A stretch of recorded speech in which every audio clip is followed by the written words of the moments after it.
Whoa! Yay. Best one yet. Yeah, right. Or I 12 think times the charm. Yeah, well, 12 times the charm. we got it right after 12 goes at it. So, go team. Yeah. That I was cannot awesome. believe this is 12. That I blows my know. mind. I went by Technically so 13 fast. because we had the Q&A in the middle. That's true. That's true. Technically Mhm. 13. And even longer if you count our Oh, pre-session. yeah. Mhm. True. Hey, folks. I'm Alan Barr, Gallant Night Games. I'm here with the team from Yukon Dark, and we're here for our series finale, the 12th and currently final episode of Yukon Dark. We're excited to have you. I hope you're excited to be here. It's been a lot of fun getting to this road, and I promise I won't get all emotional, but I'm feeling it back there. You can get emotional. That's okay. Yeah. Because I No, promise no. nothing. If I start crying, I expect everybody to start crying. So Yeah, sure. Yeah. that's I'll that's shed a tear. Yeah. I'll shed a tear for Jameson. right. Yeah. Hey, I'm not off the deep end anymore, so it's all good. We have no major announcements this time, other than next week, Drive Thru RPG's Christmas in July sale starts. So head over to Drive Thru RPG and check out any Gallant Night games you might want, like Tiny Cthulhu. Will be on sale if you want them. Other than that, I think I'm going to hand over the stream to our GM, Mari. Awesome. That is kind of sad. Like, this is like the last time that I'll be GMing for this campaign. So as I was kind of like planning out what we were going to do today, I was like, but what else? So Yeah. I kind of feel bad, but I'm super, super excited for today, especially since we had a little bit of a cliffhanger again last time. But before we jump into that, let's go ahead and have everyone introduce themselves. So we'll start with Gina. Why don't you introduce yourself Cool. and your character? Okay. My name is Gina, and I've been playing and loving RPGs for about almost a decade now. And so much so that I made it my day job a few years back.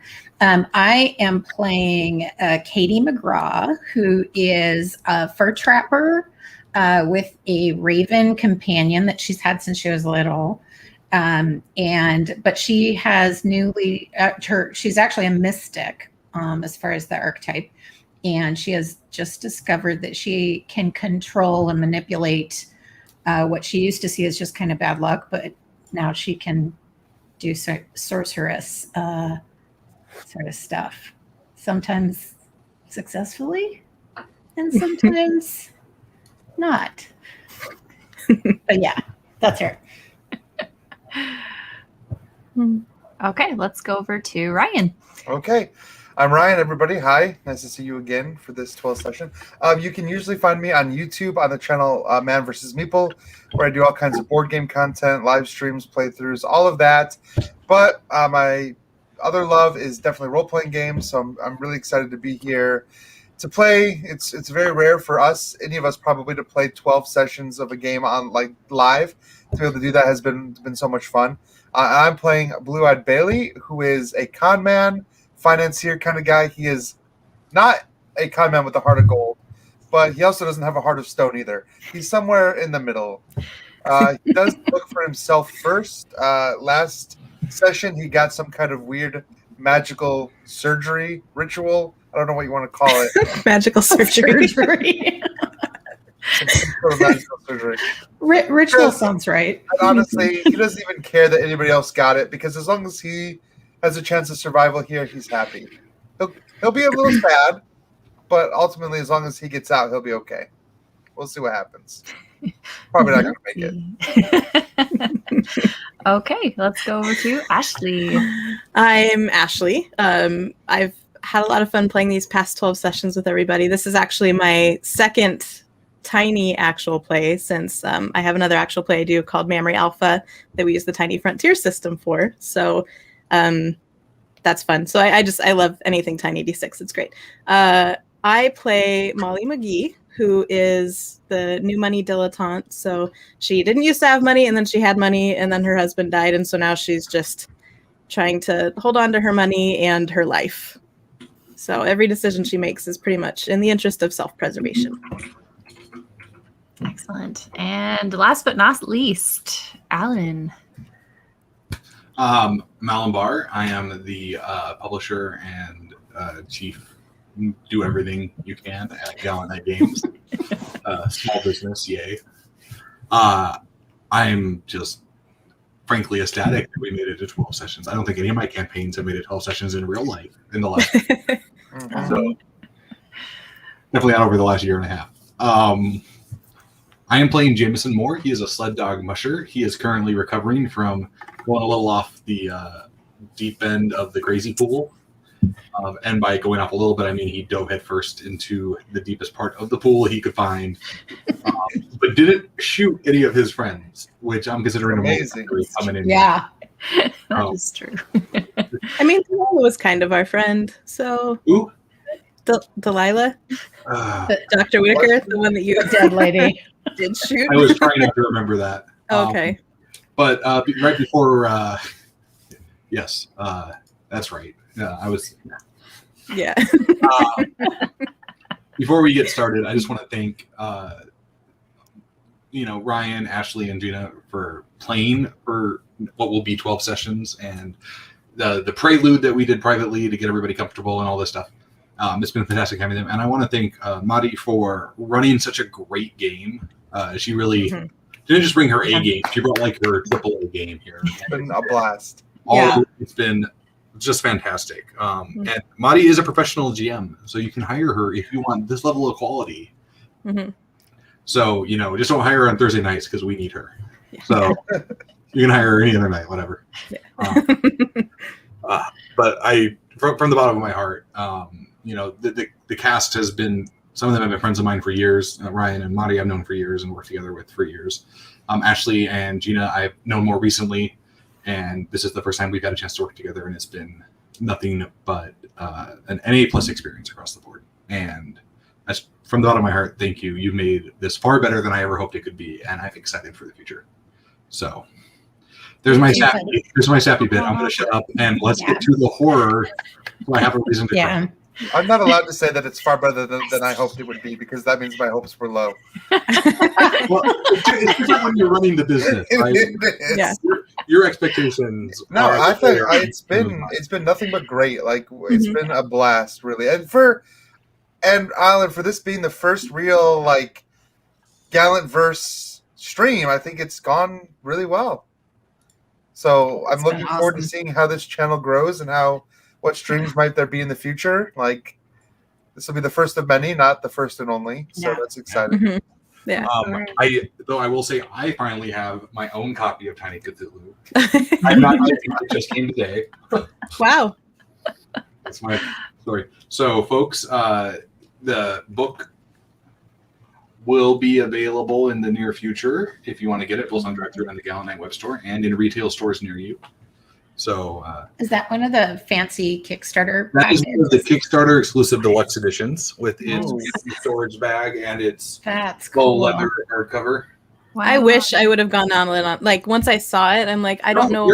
You're getting one. Am I? Yeah, all the contributors are getting one, and this is a contribution, so make sure you get one. Cool. Okay. We just have to wait for all the backers to get theirs before I can. It's very cool. Yeah. I backed it, so I have mine. I have mine from when I backed it. I mean, the purple cool one is the one I want. Oh yeah, no, we'll make sure you get one. No worries. Okay, awesome. Ryan, I'm sorry to interrupt you. It was very important for me to tell him that. So. That was very important. Let's roll some dice and go crazy. Yeah. I know because I didn't want to spoil Mari explaining what our stinger was, what the cliffhanger was, because it was good. Well, I mean, you guys made it good. I wasn't planning for that to be the cliffhanger, but it was just perfect. Yeah, I feel like the whole session went off a little bit. Went off the rails a little. Which is fine, which is totally fine. And I love that because I think that games work the best when the GM is like, here's what my ideas are. And then the players like run with them totally in all the directions. Agreed. So I love collaborative storytelling. Yeah. Absolutely. Yeah. Absolutely. Okay. So just to kind of recap a little bit about what happened last time, as Ryan was saying, Bailey actually submitted himself to a cultish ritual, which from the beginning of our campaign, we've kind of been aware that this is a ritual that all of these, I guess, like friends of Mr. Barden, aka the mayor, also a wanted criminal, has been kind of submitting everyone to, but only people that he felt were worthy of it, right? And so Blue-Eyed Bailey has had this done, and it was done to him by the sheriff who is with you. The other thing that happened last week was that there were certain places in town where there were kind of X's drawn on a map from a creepy book. And you went to each of those locations, including the gallows, the tent town, and specifically the hotel where you are now. And for some reason, you thought that it would be a good idea to set bonfires there because you kind of got the sense that something was coming out of the sky specifically to touch down in each of those points. So far, you've successfully lit 2 of the 3 bonfires, and right now everyone is on the roof of the hotel, and they are kind of battling. Now, kind of along those lines, besides what was happening to Bailey and what Molly and Katie were kind of doing, Jameson went crazy. And he unfortunately killed Dr. Whitaker in a moment of maybe like mental confusion. Clarity. Clarity. Because Truth. he felt like he needed to see whatever was coming out of the sky, and Dr. Whitaker was standing in between him and that goal.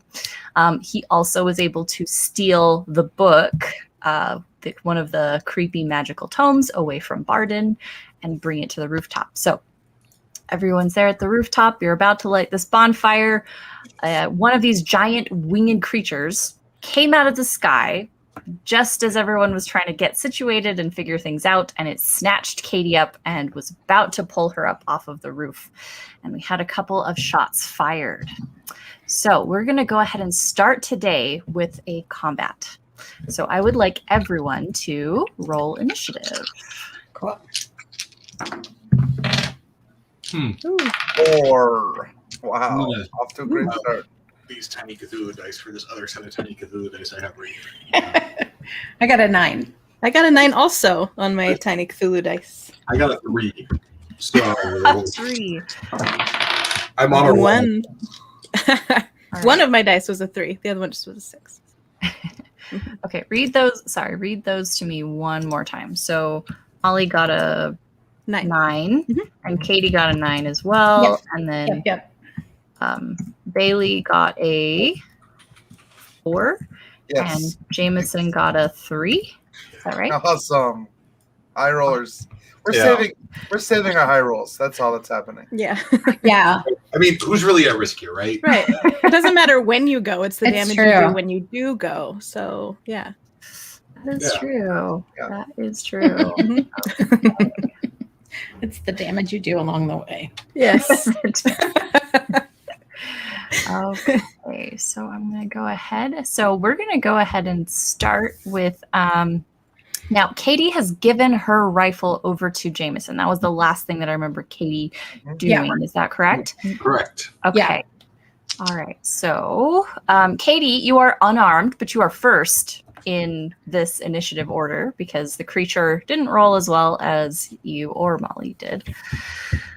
So we're going to go ahead and start with you. Now, the creature, as we kind of described before, is this kind of gangly, winged thing that has like bat wings, but it has a really long face that's almost like bird-like, but also kind of horse-like, and it has glowing eyes. And it has picked you up with its talons and is about to kind of rip you off the top of the roof and fly you up into the sky, which is where kind of most of the smoke in the town, as most of the town is on fire, is kind of being funneled up into, as if there's an right. upward draft. Yeah.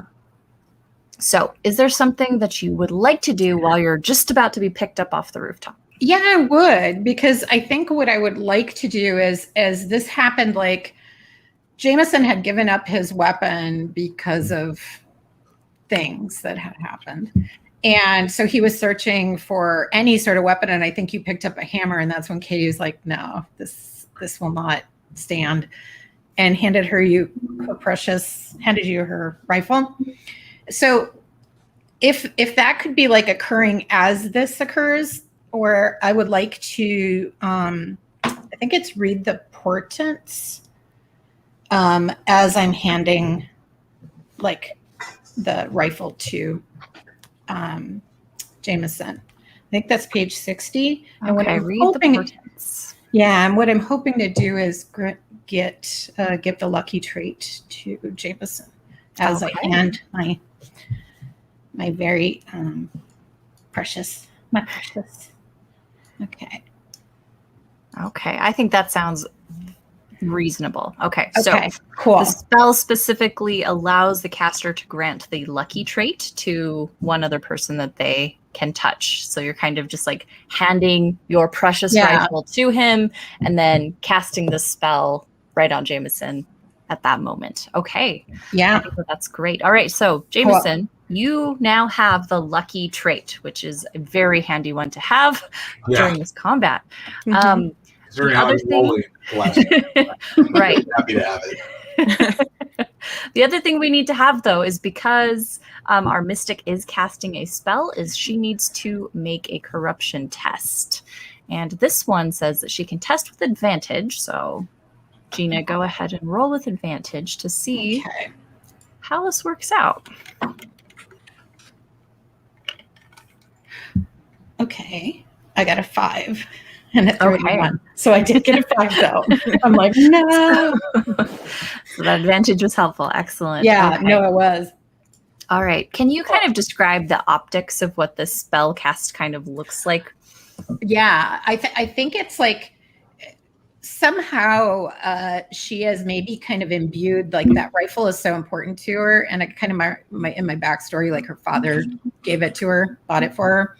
Mm-hmm. And so she, like, I think in the beginning of the game, I was talking about how she's kind of unkempt and like doesn't give a flip about her appearance or whatever, but this rifle is immaculate. And she takes very good care of it. So I feel like it is sort of almost imbued with some of her kind of mojo. And so that as she's handing it to him, so like she's just sort of passing along some goodwill to him. So like maybe there's sort of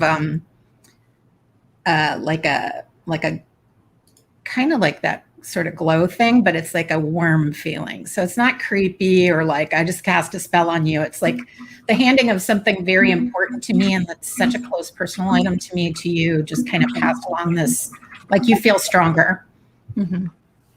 Okay. I like that. And because we've mentioned many times how important this rifle is to Katie, and she has refused to give it to people in the past because of that specific reason. So this is a really meaningful passing of the torch. I like that moment. Awesome. Okay. You obviously can't move. Yeah. Because you're being held by giant talons. But I think that was an excellent turn. Anything else you'd like to do or say as you're kind of doing this? She's gonna yell for Edgar, clear off, like, because if he was like on her shoulder or close to her, she doesn't want him in harm's way, so she wants him to back up, fly off. And one thing you are kind of noticing is that Edgar is kind of like flickering in and out of visual for you, which has never happened since he's manifested himself. And Edgar is obviously you're familiar, so he isn't actually a real bird, but for some reason he is kind of flickering, as if maybe something were trying to erase him or delete him or something like that. Don't like that either. Okay. All right, we're gonna go ahead and now pass the turn to Molly. Molly, what do you want to do? I'm going to shoot it. I had drawn my gun last time. When we freeze framed it, I was, had my rifle at the ready, and I got a 5. Okay, you hit the thing. Mm-hmm. And I can do that twice, right? I'm sorry, I play so many different systems. I try and keep them all straight, but I can shoot him twice, right? Yes, with your rifle. Yeah. Okay, cool. And that one I got a 6. Okay, excellent. So 2 bang bangs. So 2 shots with your rifle. Excellent. And just like before, it does seem like the bullets do damage. So you shoot the thing, it kind of screams in pain just a little bit. It kind of snaps its beak at you in response, but it doesn't seem to really be slowing down just yet at all. Okay. Excellent. All right, it is now the creature's turn. And with the turn, it is basically just going to move. So it kind of launches itself up in the air on its giant wings. And Katie, you kind of feel, right, your feet leave the ground and you're just kind of like thrust into this weightlessness that's being sucked up. But the strange thing again about this is as you're kind of being lifted, you almost feel like you've become like ethereal, almost as if you have no more mass, as if there's no more gravity pulling you down away from this creature. It's as if you kind of entered into a vacuum or some type of space where you are weightless. That sounds unsettling. It absolutely is. To be honest. Okay. Okay. Right. So this is very similar to that weightlessness that Jameson felt when he was kind of going through the tunnel, the pit tunnel in the cave. Got it. Okay. Oh, creepy. Okay, it is now Bailey's turn because the creature is just going to go as high as it can for one turn, which is not quite out of range of guns just yet. I actually have a gun now. I took Henry's gun, so I'm gonna put on the deputy hat, the sheriff hat, pull out the 6-shooter, and just take a shot and see how well that goes. Okay. So and let's just it's pretty close, right? So hopefully I can't really miss. We'll see here. Alrighty. Wow, double 6s. So excellent. Okay. At least one hit. You do hit it. And then I fire again. I'm just gonna I know it can't do it all in one action, but basically it's firing until there's no bullets left. Sure. The second shot is also a 6. Harder to see. 6 4. Sometimes the background just changes color. It's very frustrating. All right, so 2 hits. I think they each just do 1 damage for a revolver, right? Yep, that's correct. Excellent. Okay. Anything else? You want to move or do anything? No, I'm actually pretty comfortable. Okay. I trust in this ritual a little too much. I'm like, this thing can't really hurt me if I just stand here and shoot at it. Okay. We'll see. Maybe that's incorrect. All right. It is now Jameson's turn. Does Katie look insubstantial or ethereal or misty or anything weird? No. Okay. Not on immediate glance. How high up is she? She right now is about 30 feet in the air. Oh, okay, so I'm not jumping to grab her legs and pull her down. That's what I'm hearing. It used both of its actions to kind of leave the airspace. So, do I have a rope on me? I am a musher. It is something I assume I would have. I think that's a fair assessment. Yeah. Excellent. I'm going to drop the rifle, actually. Okay. I'm going to quickly make a lasso. Okay. And I'm going to try to rope the bird thingy, the flappy terror, around the neck. Sure. Okay. Do you have a trait that you feel like would help you with this? Absolutely not. Hubris. That is his trait. Yeah, that's it. I roll it for everything. Anderson is just very confident in his ability to do things. Okay. So we're just going for it. Sure. All right. So go ahead and try to lasso this creature. 2d6? Yep. Okay. I am successful. Okay. All right. So you are successfully able to lasso this creature. And it feels like you have basically lassoed this enormous eagle bird creature. How big is this thing? So basically it's got like a 40 or 50 foot wingspan, but the body itself is actually quite spindly. So it's very skeletal. There's hardly any muscle on it. So even though the wingspan is enormous, like the body itself is actually quite skinny. I would probably say about not exactly humanoid shape. It's got a couple of extra limbs, but it's about humanoid size. Sure. So,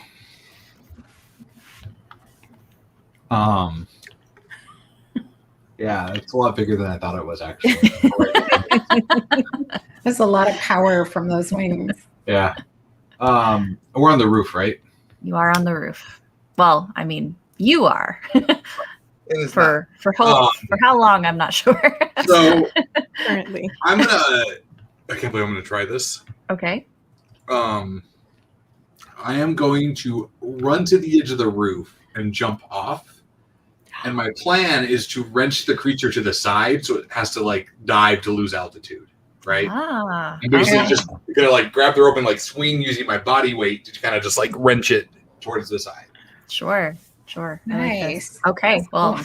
again, I'm going to ask, do you feel like you have a trait that would help you do this? I am daring, so disadvantage is what I will have. Oh.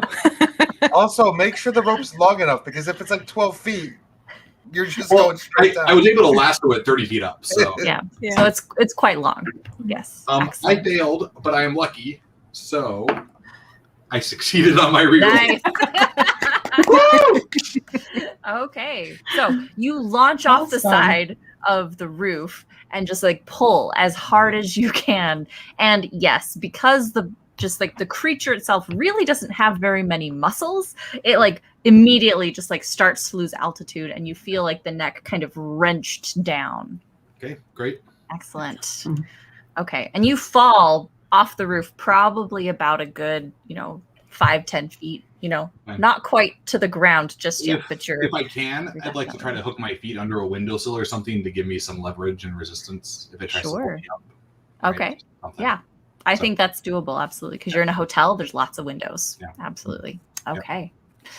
Excellent. All right. We are back up to Katie. So, Katie, you kind of feel the creature's body kind of jolt under Jameson's weight. And it seems to kind of be losing altitude. And in fact, this creature seems to like not quite be able to get the lift that it needs. Mostly it seems out of surprise because it didn't expect this to happen. Yeah. And so it's kind of like moving its wings a little bit, trying to make sure that it doesn't crash to the ground. Okay. I think what I'd like to try to do is I have a knife. It's just like a regular like kind of trapping knife. So like say she keeps it in a holster like on her calf or like in her boot or something. So I would like to try to pull that out and slash the talons. Okay. I am not skilled with, so I roll at a disadvantage, right? You just roll standard. Regular, okay, rather than advantage. Or no, it's a disadvantage. Okay. Thanks for Okay. correcting me out. Okay. Oh, let me get rid of that other one. Nope, no can do. So Okay. she's swing and a miss, or maybe she tries to pull it up and drops the knife or something. So it does not work out. Okay. I won't make you drop the knife just Okay. because it just is a little hard. Your arms are kind of Yeah. pinned down and you're kind of like, Very good point. How about it? Okay. Yeah. Excellent. All right. Back over to Molly. All right. I do more No. shooting. You But do I want will specifically try to shoot the leggy boy that is holding Katie. to- Okay. So I'm gonna try and sharpshoot it, I guess. Like I have no traits or anything like that that would make me good at this necessarily. But so I don't know if you will let me roll advantage still with my gun. Yeah, I think that's fine. I mean, Okay. you're just shooting at the creature with your weapon that you're skilled in, so that's fine. Cool. I got 2 5s. Okay, excellent. So you are able to shoot at the leg. It doesn't quite let go of Katie, but it definitely looks like it's a little weaker than it was. And Katie, you kind of feel like yourself slipping just a little bit. Okay. I do the Oh, same okay. thing again. I'm gonna shoot at that same leg again. Okay. Is it closer to the rooftop now that Jameson's gonna? Jameson's pulled it down just a little bit, so you're not quite 30 feet up now. You're like 20 feet. Okay. I failed that one. Okay. Excellent. Okay. Now this creature is going to attempt to lift both Jameson and Katie. So we're going to actually have a kind of an opposed strength between Jameson and this creature. I'm going to give this creature disadvantage because it is trying to do a weird thing, and it's trying to like autocorrect on this like really weird thrust that it's getting. Sure. So I would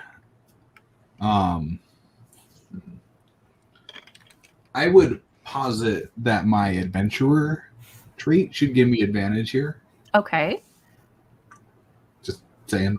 Just because. I mean, this is probably one of the most adventurous things that we've done all campaign. So yeah. Okay. That sounds reasonable. Sweet. Excellent.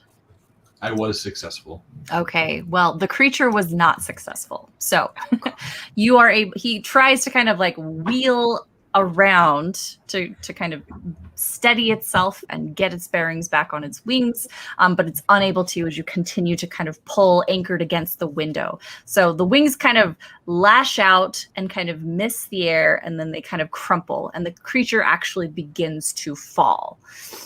So Jameson, you're suddenly kind of feeling that this thing is going to crash down on top of you. The ground, which was, 2 stories, almost 3 stories up, is starting to come up really quickly. Okay, so probably by the creature's next turn, you will all fall down to the ground unless you stop it. Okay, so Bailey, what would you like to do? This creature All of us are going to fall. Not you, Katie, Jameson, and the creature. I don't know if like the tail and the wings were lashing and going to knock us all off the roof. Because I mean, if that thing gets lower, you said it has like a 50-foot wingspan. Yes. So the wings are enormous. Right. Mm-hmm. If it's getting closer to ground level, now its wings are suddenly like in my way. I'm gonna keep. I got 4 more shots before I get a reload. So Okay. I'm gonna take at least one of them and see how that goes. Alrighty. So let's see. That is that's a hit. 6-3. Okay, excellent. Ooh, You that hit was- the creature. So that's one shot, and then is Katie like as this thing comes down? Is Katie low enough yet to like grab? Yes, you could totally grab her by this point if you kind of jumped up. Right. Let's do it. Okay. I'm gonna try to do it with one hand, like try to see if I can like grab onto her and keep the gun pointed because I still plan on shooting. Mm-hmm. I just want to try to like weigh her down just a little bit, and maybe Molly will see, and I'll call because I can say what I'm doing, like over the gunfire, like Molly, get her down, like let's do this. I feel Katie is important to stopping this thing, so we need to get her. Let me just say 6 or 7 sessions ago, I would have been doing a Katie swoon. She was kind of intrigued by you, but now other things have taken precedence, so probably won't be swooning. Okay. There's been a lot of drama, that's for sure. Yeah. All right. Well, let's have you make a standard test to see if you can jump up and just grab onto her. 5 and a 4. Okay, excellent. You are able to grab Katie's boot and just kind of like yank down. Nice. I gotta like anchor. So, and of course, like Molly, like eye contact. Please. You're just like, oh, what have I done? Because now you're also flaying, and you're just like, this was a error in judgment. Correct. But it's sometimes you just gotta think before you leave. I learned that from Jameson. Or leave before you think. I mean, sorry. This reminds me of a scene from like an action movie where there's the helicopter and they're just like hanging by their one hand. Right, if and then only I looked like I was seven. Trying to hold yes. So you're saying that, and I'm totally Perils of Pauline or something in my head, where it's like we're like silent movie cuckoo. Okay. So, Katie, as soon as Bailey grabs your leg and starts pulling, you suddenly feel like you have feeling in your leg again, right? That weightlessness has gone. Awesome. Away. And oddly enough, also, you feel kind of this strange tether moving through Bailey's body, like up your leg and through your torso, and then kind of like up your shoulder into the creature, as if there's like some type of invisible string suddenly that is kind of anchoring the creature to Bailey. Okay. Okay. Interesting. It's a great scene. That's good. Okay.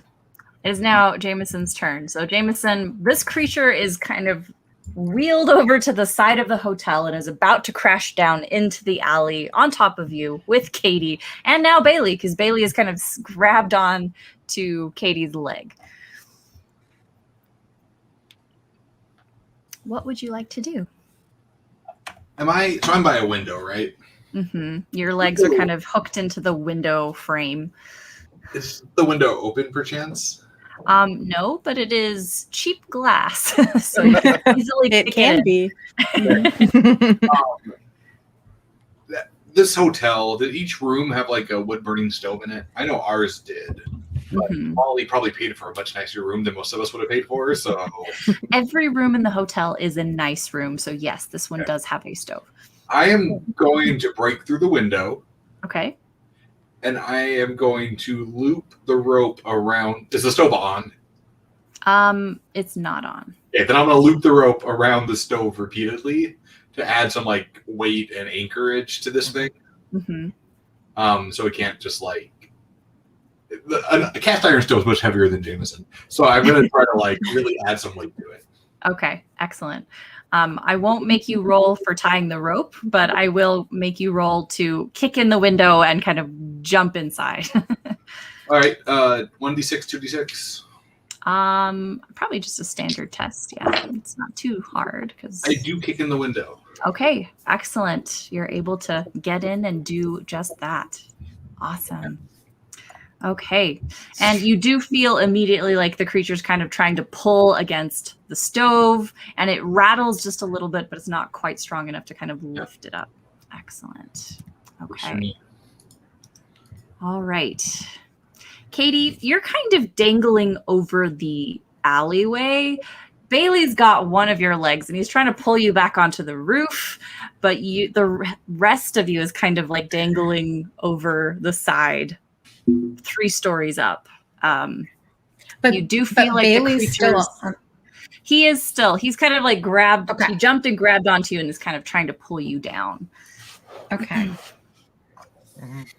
I think at this point, Katie's going to try to do the same thing she already tried. She's going to take another literal stab slash stab at the talons, and we'll see how that goes, and hopefully. Remember, you can focus as your first action and succeed on a 4, 5, or 6. Oh, but do I have to do that then next turn? No, or it's one of the 2 actions. Yep, focus is an action, attacking is an action. So you can focus and attack and then succeed on a 4, 5, 6. Oh, then I definitely would like to try to do that for sure. So concentrate. I'm going to concentrate and focus, and I don't want Bailey to go over. And I got a 4. So, okay. So the focusing. Thank you, game creator and Buddy Allen. That was a good focus. Yeah, no, it was because I literally got a 4. Okay, excellent. Okay, right. We'll see what that does because it's just knife slash. All right, you are able to slash it. You do cut into the creature's leg. It does feel like that leg is a little bit weak because of Molly shooting it directly into that limb just a minute ago. And so the creature does open its claws and you kind of tumble down on top of the roof. Oh, fantastic. Okay. When that happens, you feel like that strange tether that was kind of connecting Bailey to the creature through you snaps. And it was just like kind of like you felt some type of like string being just pulled taut and then breaking. But you don't know what that was or where it came from necessarily. Yeah, that's interesting. Okay, cool. Awesome. But I'm glad that it's not there because it was kind of tethering us to the creature. It sounded like. Okay. Mm-hmm. Okay. All right. Do we do the romancing the stone roll? My right into it, and then it's just like whatever, get up. That's how I picture it. Yeah, because it's not like moment. Yeah, where you expect that, and then they're just both like there's stuff to do. There's an apocalypse happening. There is an apocalypse with a 50-foot wingspan. Yeah, exactly. Nice breeze though. You get that hair in the wind. Yeah. Yeah. We're in Alaska. It's cold. I don't know if I want that breeze. It's true. I was just thinking though how the cold Klondike is melting Bailey's cold heart because he got friends now. He has friends now. He has people he won't steal from now. Yeah. That are more than like does one. have a lot of money. Okay. Cool. Molly, it is your turn. Okay, as soon as I see that everyone's safe, that they just get up and shake it off because that's apparently how they roll. I'm going to go back to starting to set the fire. Okay, excellent. Oh, all right, cool. and as you notice, while you were kind of battling with it, the sheriff has also kind of piled up all of the wood, and so it just needs to be lit. And that's it. Cool. Okay. I won't make you roll to do that because it's just right. Okay, but that will count as one action. So you have an additional action if you'd like to use it for anything. Okay. Is there enough together yet to start the fire? Yes. Mm-hmm. Okay. Because the sheriff has kind of been doing it this whole time while you all were fighting. Okay. So do we have a flint or anything that we were using before to start the fires, or? I was assuming that you all had something like that, only because you have. We started a couple other frontiers. Yeah, I was like, because we already started a couple of. Okay, so I'll do that. I'll start the actual fire going. Excellent. Okay. And anything else? Because that's very easy. So you can have. No, I'm not gonna waste time on the creature because I know that those aren't the ones we need to worry about. What we need to do is I want to focus on getting this fire going because there's something much bigger that will be coming.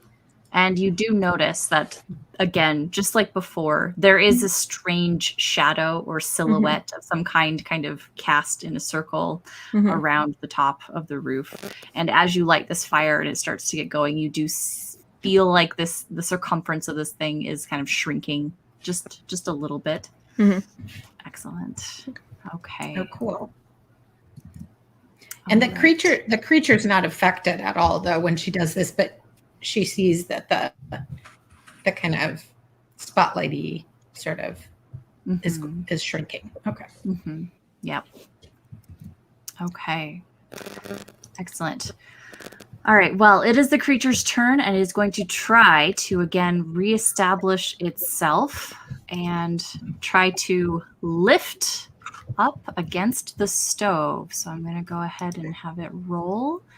And unfortunately, it is not successful. I'm rolling really badly for this creature. So it is kind of trying to pull up against the stove, and it's just stuck, and it doesn't quite want to go. So instead, what it's going to try to do, actually, is it's going to try to swipe at both Katie and Bailey because they're kind of standing there. Sure. Now, I'm going to go ahead and roll for that. It's going to do that with its claws. Okay. Now, it successfully hits you, Bailey, but as it hits you with its talons, you notice that it kind of just passes through you as if your body suddenly becomes immaterial. Interesting. And it just kind of slashes through where you were standing without actually touching you. See, look, magic, it works sometimes. Yeah. And as you do this, you kind of look at, the palms of your hands just kind of slightly glow as this happens. Interesting.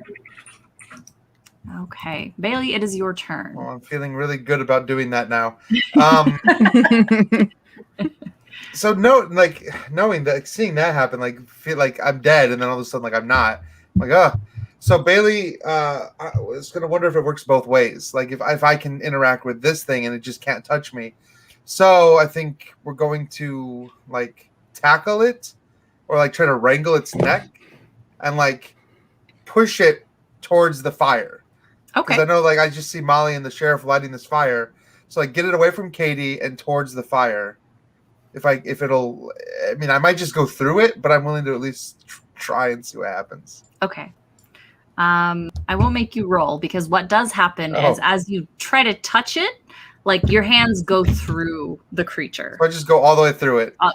As you're tackling it, you just kind of like fall onto the ground. You cannot interact with this thing. Interesting. Nothing happens to it when I go through it or anything. No, it's almost as if just for some reason, like you two are just on totally different places, right? Like you both can see each other, but you cannot interact in any way. But I was able to shoot it, right? You were able to shoot it, but you can't touch it physically. So with my second action, since my first action failed, can I just shoot the gun from inside it? Back out of it? You just like step inside of its body and shoot? Right, why not? Sure, like, yeah. If I can do that. You're doing it, pulling a I don't know how this is going to happen, but we're going to find out if it will let me. Is this with advantage or just a regular? Just a regular right. headshot. All right. Whoa. 6 and 1.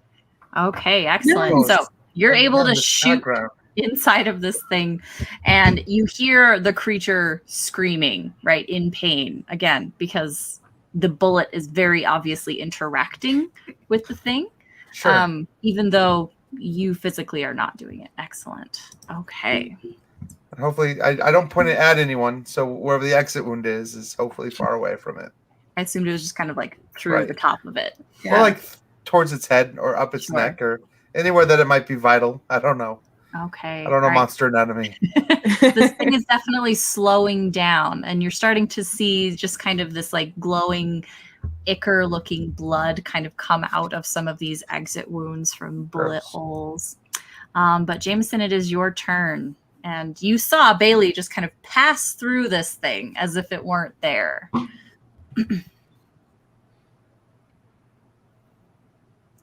Did Jameson see that, or is he still downstairs? I'm in the room with this. Oh, that's right. I'm sorry. You are in the room. So you hear gunfire above you. What would be faster, climbing the rope up or running out of the room and up the one flight of stairs? Climbing the rope up, because that would be directly over. I'm going to do that. The edge. Okay. So go ahead and have you roll. Again, do you have a trait that would help you? No? Okay. But I make it. You don't think adventure would help you climb a rope? As written, says the game designer. It would not. They have the trait of 5th grade PE with the rope climbing. Right. That was a different set of skills. Okay, So you're able to make it to the roof. Excellent. I'm going to like run up to Katie and I'm going to shove the book at her. Okay. Awesome. Read this and stop all this, whatever is happening. We'll deal with the monster. You stop the bad magic. All right. So you pass her the tome. Excellent. And this is specifically the laughter beyond the stars. Yeah. Right? Yeah. The one we were missing for a little bit. So, okay. Excellent. Okay. All right, Katie, it is your turn. Now, normally reading a book and figuring out exactly like where you're supposed to be kind of takes some time and effort, but there is a specific part of this book where a page has been ripped out of it, right? And it was ripped out specifically by Henry. And you have that page and you have the book. And so it's actually going to be quite easy for you to kind of open up to the right spot in the book, because you know exactly where, like that tear would be. Well, and I imagine because that's when Jameson, like we knew, hey, what's going on? He took the page and then he ran away from us. So I suppose he maybe tucked the page back into the book, Jameson. So the page is also there, or. Yeah, I was kind of assuming whatever. the whole. You would page. not that you would have put it in the exact place, but I imagine you would have just shoved it in there or something. Okay. I would like to go ahead and take time to, if I need to take a turn to kind of understand what's on the page and what I need to do. Because I imagine, it's like I'm having to grab the book, or he gave me the book and I'm having to find that page in the book, pull the page out and like kind of, okay, what does it say? So if you think I can do that in this turn, otherwise I don't mind waiting till next round. But I would just assume that it takes like your whole turn to kind of just like read through everything. Because again, this isn't like a book with like easily readable text, right? It's runes with like some weird marginalia written by someone who is trying to interpret them. Right. Yeah, and she would just yell, "Shoot it!" and point at the rifle that he dropped. So, yeah, cool. All right, Molly, it is your turn. Okay, so I hear her yell, "Shoot it." I see the fires going. There's not really a whole lot else for me to do, so I shoot it. Okay. The first one was unsuccessful. I got 2 1s and a 2, so like as unsuccessful as it could possibly be, really. That one succeeded. Okay, so you are able to shoot this creature one more time.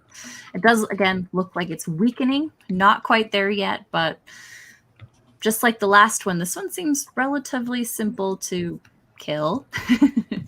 You feel like you're almost there. Okay. Now, this creature is actually going to take a swipe both at Katie and Jameson because it realized that it tried to kind of slash at Bailey and it didn't work. And so far, you two are the other closest to the edge of the roof. So it's going to try to slash. And it's going to miss Katie. Okay. And it's also going to miss Jameson. Okay, this thing is just... I'm just using bad internet dice, I guess. Okay. Yeah, I'm sure there's more coming. So, all right. So it fails. Bailey, it is your turn. I fired 3 times, so I've got a couple more. So let's just keep unloading from inside of it. Okay. So I just missed. I don't know how, but I missed, so I feel like even a miss would just come out of its body somehow. But then my next shot is a hit, 5 and a 3. Excellent. So out of that, I guess I just do 1 damage, we'll say. Okay. It's hard to miss when you're firing out of its body, but it could have just not hit the thing anything. is kind of moving around, right? It is trying to grab other people. Yeah. So one damage total to it, or okay, critical damage of a critical organ, maybe. I don't know. We'll see. Okay. Jameson, this thing is on its last legs. So, I mean, really on its last legs? Or its wings. I mean... All right, I'll scoop up the rifle from Katie and I'll just shoot it twice. Okay. Roll the hit. I will hit once, and I will hit twice. Excellent. Woo! Okay. The creature goes down and it kind of goes slack-jawed and just like tumbles over. The wings kind of crumple in on itself. And again, just kind of this like glowing ichor stuff starts kind of pouring out of it. Is it on the roof? It is on the roof. I'm going to empty the rest of the clip into it. Yeah. And burn it with fire. I'm going to move while he's, I'm going to make sure that I am nowhere near wherever Jameson is shooting. Okay, excellent. So you were able to kill this thing, and it is now kind of motionless on the ground. The circle of darkness that is being projected from the sky is again kind of beginning to shrink with the bonfire and has started to dissipate completely. The sheriff looks at you, Bailey, in unbelief, and she says, "I'm glad that you were the one to test that."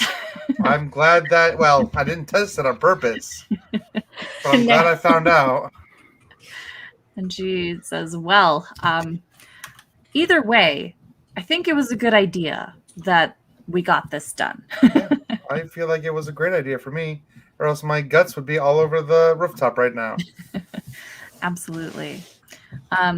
Now, she says, I'm proud of all of you for taking out this one, but she kind of like points across the main street to some of the other areas, and you can see occasional black shadows kind of swooping down out of the sky and scooping up a miner. What?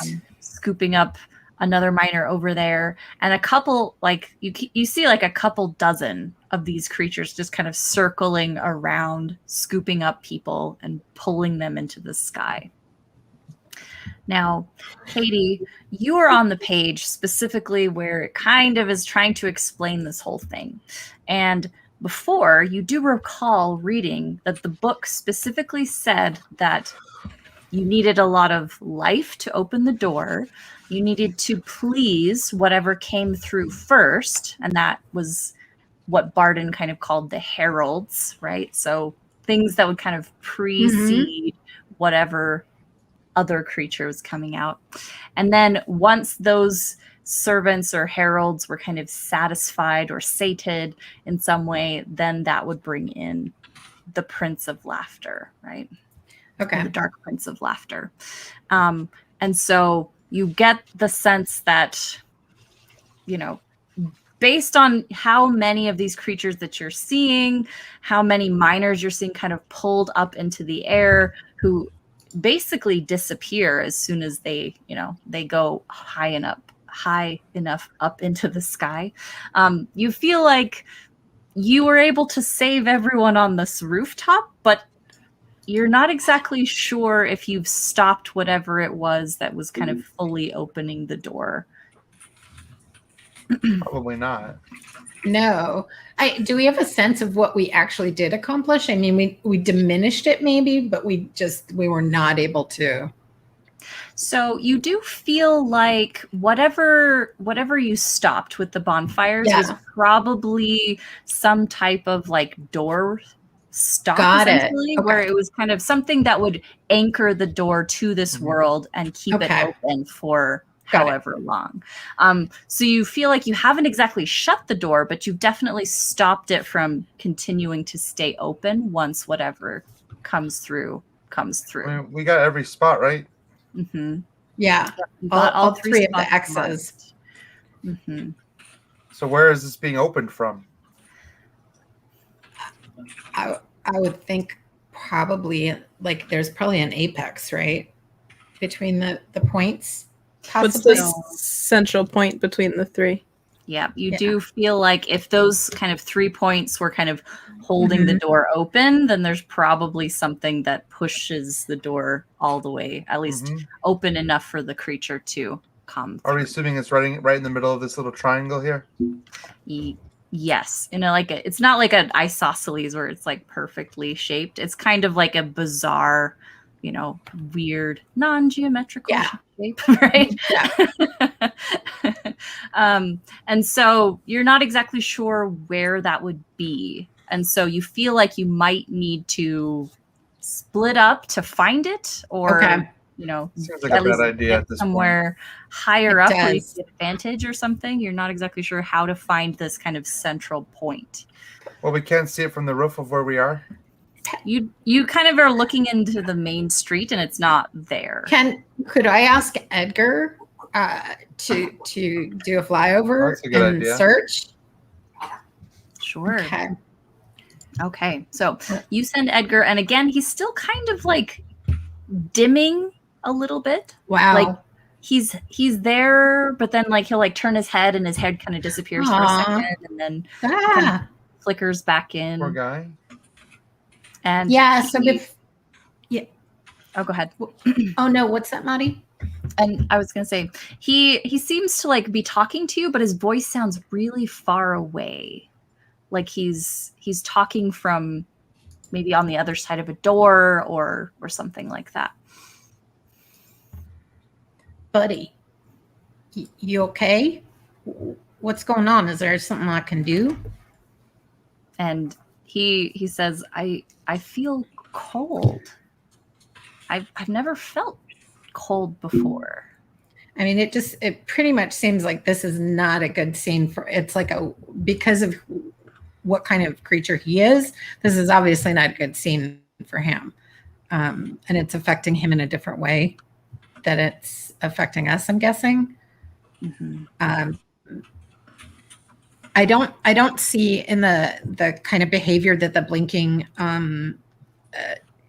shows, like there's not a safer place for him, right? It's just kind of wherever he's been, or if he's with me, is he better? Or Not exactly. So okay, you kind of get the sense that, right, like as Delilah was kind of trying to explain before, they've opened up a doorway from this world into a new dimension of some kind, right? And so as Edgar is a kind of ethereal spirit-based creature, like the fact that two worlds are kind of suddenly connected is kind of disrupting his ability to kind of manifest. Yeah.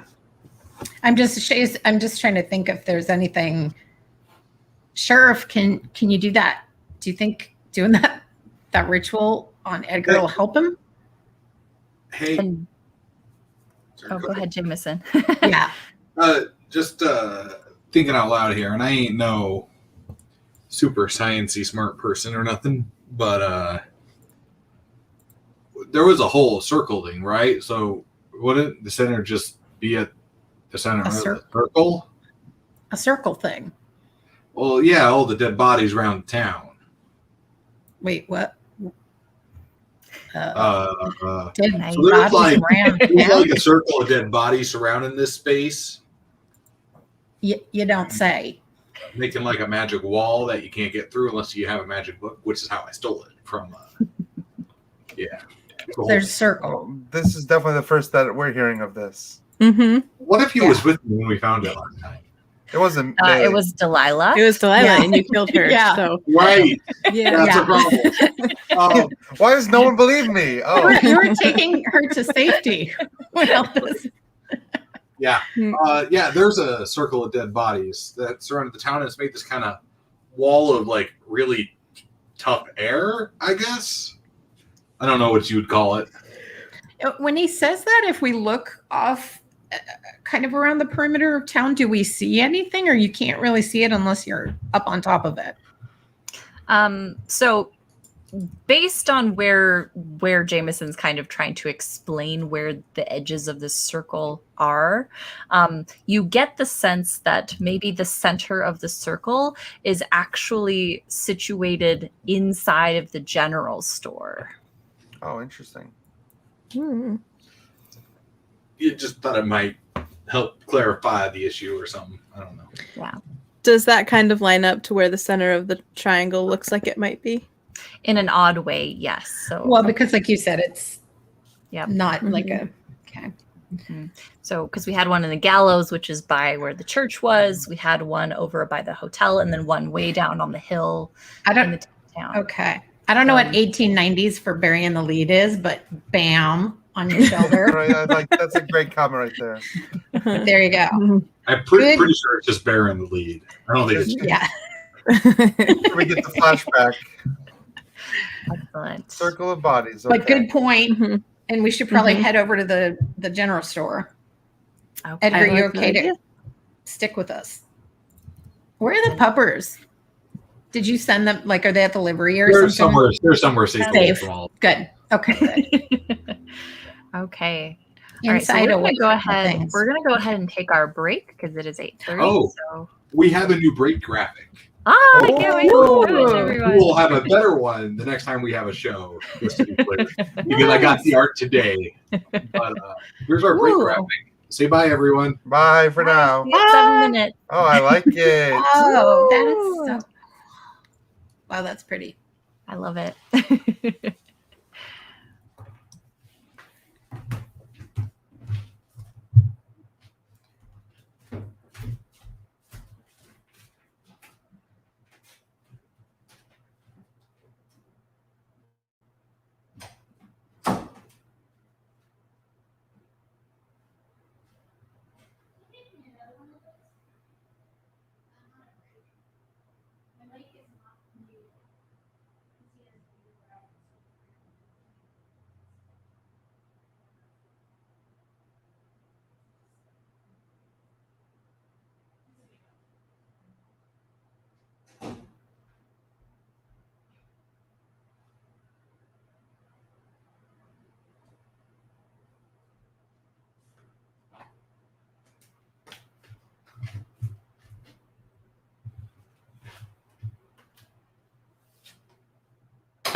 And some of us are back. So, hey.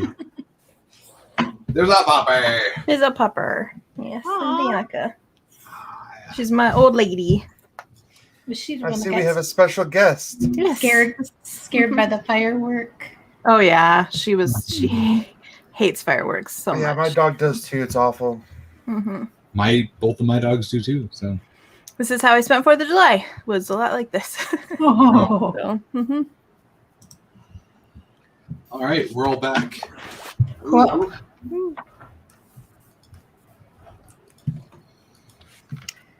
Okay.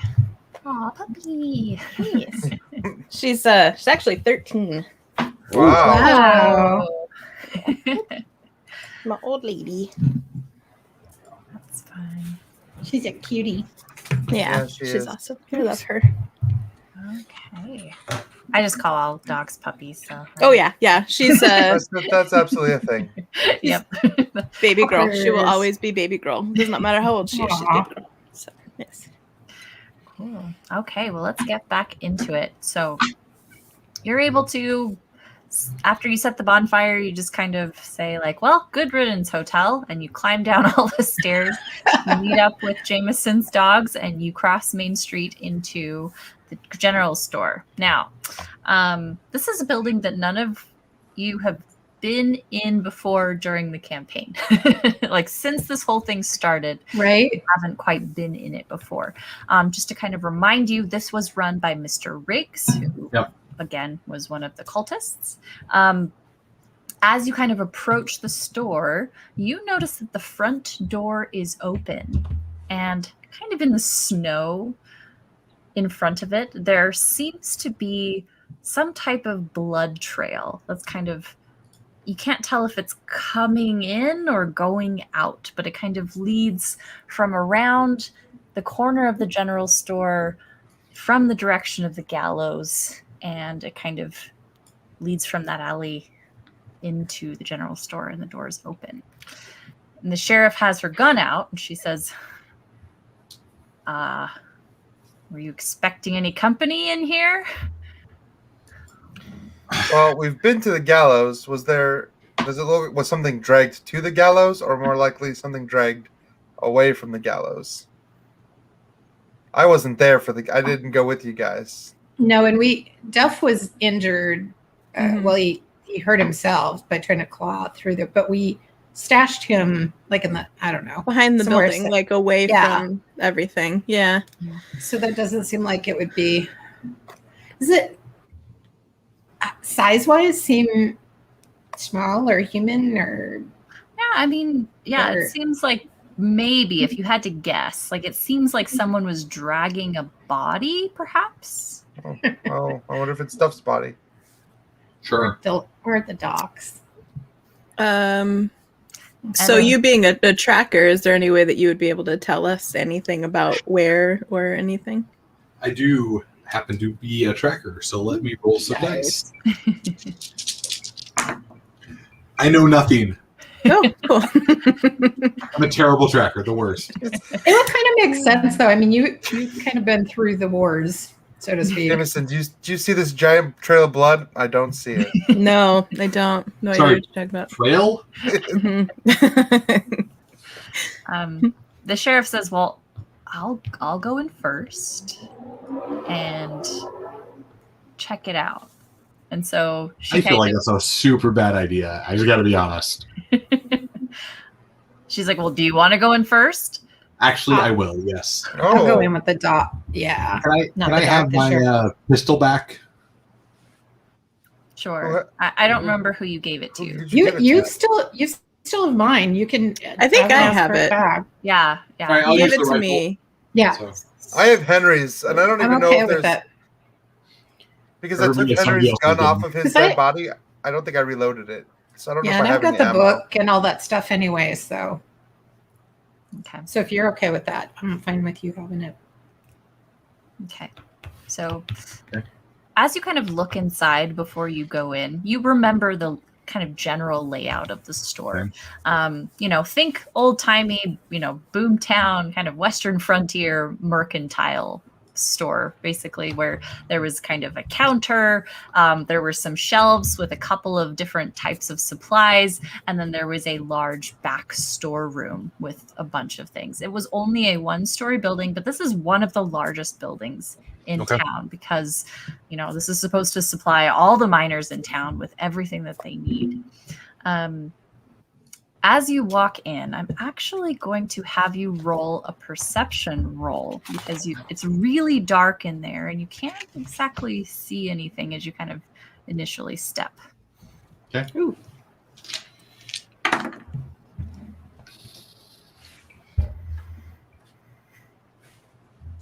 You see nothing?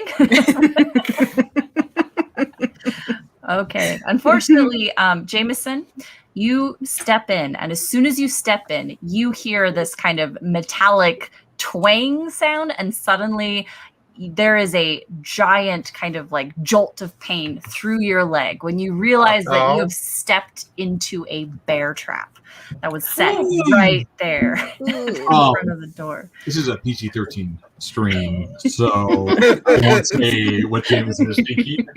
You get PG-13, you get one. So You get It rhymes with yuck.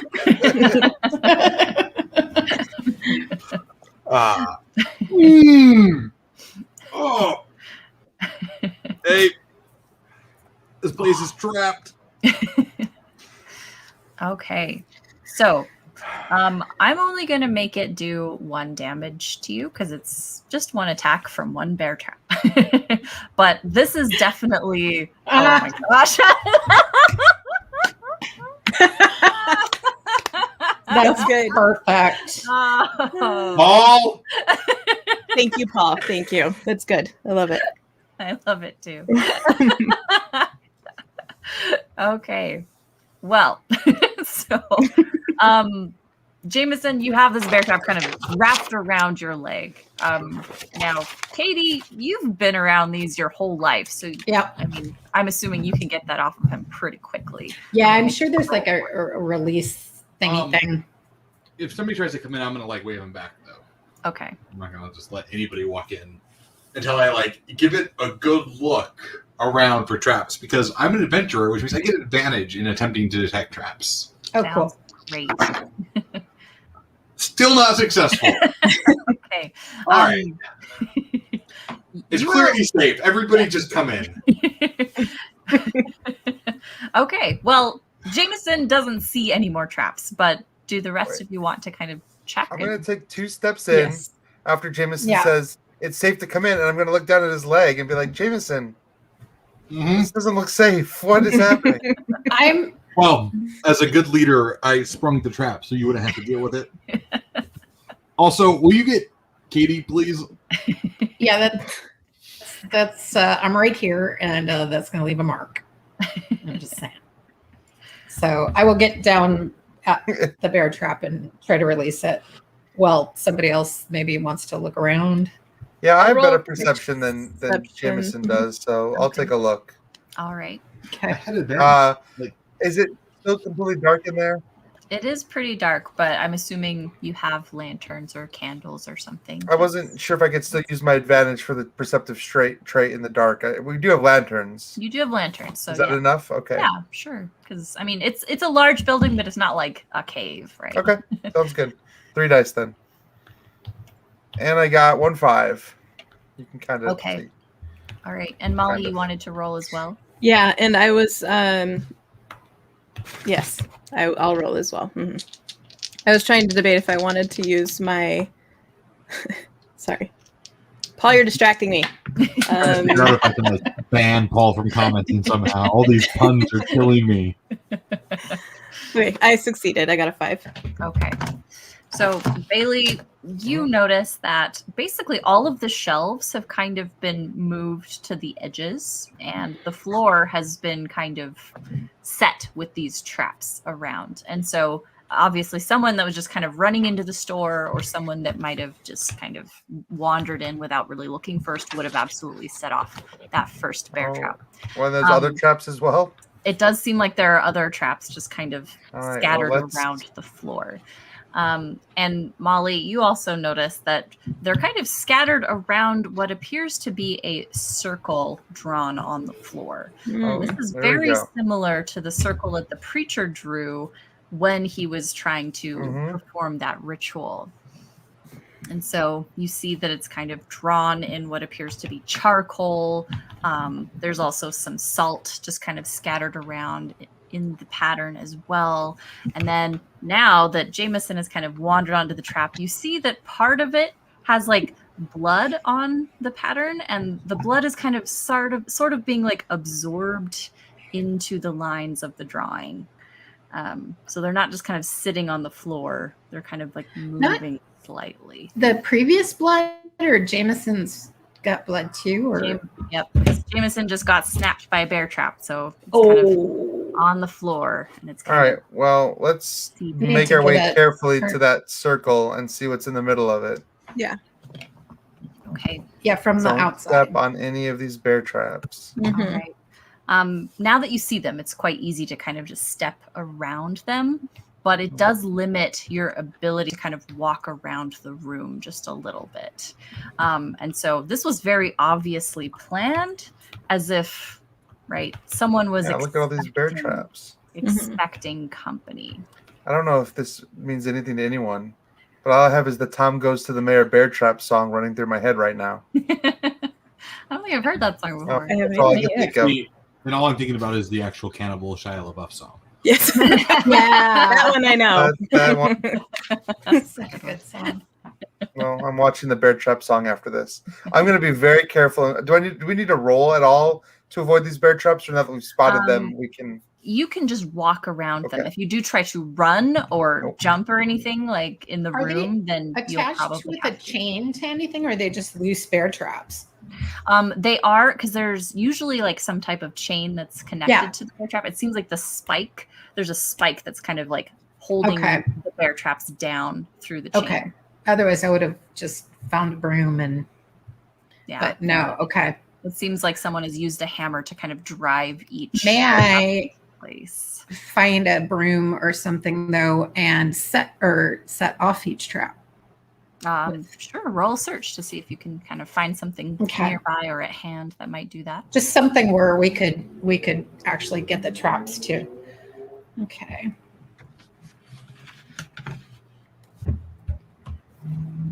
I got a 6 and a 2. Excellent. So yeah, you're able to find just a broom handle just in the corner there, and you kind of grab it and kind of start snapping some of these traps. But there's like probably like 24 of them scattered around. Okay. It's gonna take a hot minute. A little bit of time. So as you're doing this, the sheriff kind of comes in, and she kind of looks around the room, kind of studying it, and she says like, look, there's this blood trail, and it's leading kind of to the back of the storeroom. And you can kind of see that the blood trail that was like through the open door kind of makes a trail just around all of the bear traps. And it's like very meticulously like circumventing this whole section of the room with the circle and all the bear traps. And it's kind of leading to that back room. And she says, it also sounds like the back door is open. Do you hear that kind of whistling wind sound? Just come in the back door and avoid all these bears. I gotta be honest. Well, that's really interesting. I would love it if somebody would help me get my leg out of this. I thought I did that already. Yeah. Is that done? Are we good? Yeah. Okay. I mean, no one patched you up yet, so I mean. Yeah, I was going to say, do we need to? Bandage would be nice. Yeah. I'll do heal. I'll do a heal. Succeeded. Okay. So 2 HP. All right. Thanks. Yay. You're welcome. She is able to patch you up. Now you're lucky because it didn't quite break your leg, so you're still able to kind of hop around on it. So lucky. Hashtag blessed.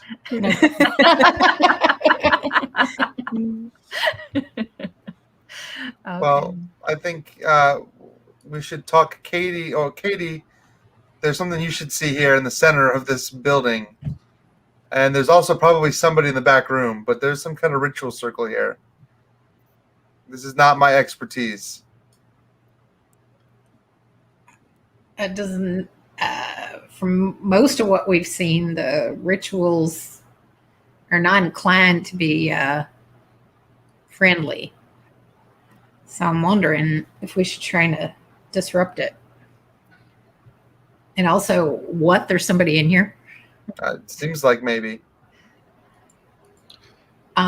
Would it be easy to disrupt the circle? Like you said, there's salt and stuff. I don't know that that's what the circle's made out of, though, or if that was just additional. It was mostly drawn in charcoal, but it seems like there's kind of just like some salt scattered around in a kind of strategic pattern with the circle itself. And it also wouldn't, I mean, past is precedent.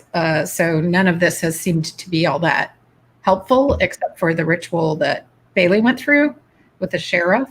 And the fact that it's like kind of sucking up and soaking up blood would also seem to possibly be.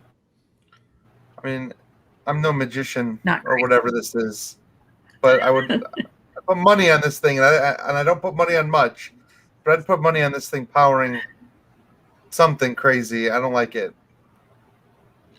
We could just go find out who's hiding in here and make them turn it off. Yeah, I think we should get rid of it, but we should probably see who's here first. And if it's Barden, is that rifle loaded? Because Well, if it's Barden and somehow he got through the magic air wall outside of town. He Wait, was stuck what? on the other side. oh, that's right, you did tell us you got the book from him. Yeah. I totally tricked his dumb butt. I will take was this annoying. opportunity to reload my gun. And what's the floor made out of? It's just wood. Okay, so like if we took Katie's cool knife and like scratched through, it would cut into the wood and we could disrupt the circle that way. Potentially. Probably. I'm guessing they sell all sorts of things here, like guns and ammunition and kerosene, and like we could just start the whole thing on fire. We've burned down plenty of things. We could burn down one more thing. Yeah, but maybe we That's should fine. go. I would like to know who's in this building. We should find that out first. Yeah. Friend No. or foe. I don't even care. Let's just burn it down. Okay, well, Edgar's safe. You got puppers are you're, safe. If you're a friend, then I'm sorry, and I feel super bad about it. I mean, they're You're a probably foe, not a and friend. good riddance, But there might be villain exposition. which is irrelevant. Right. It's true. Yeah. It's Let's just true. burn I don't it down and be done.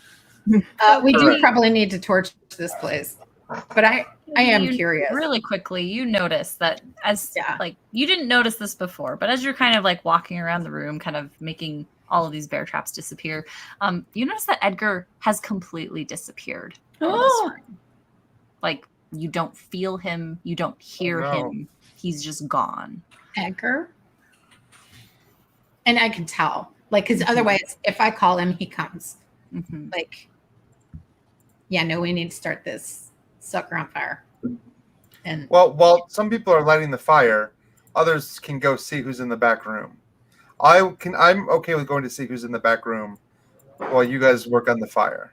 yeah, we need to find kerosene and I don't know, whatever else we can do to maybe Mhm. start the fire in the.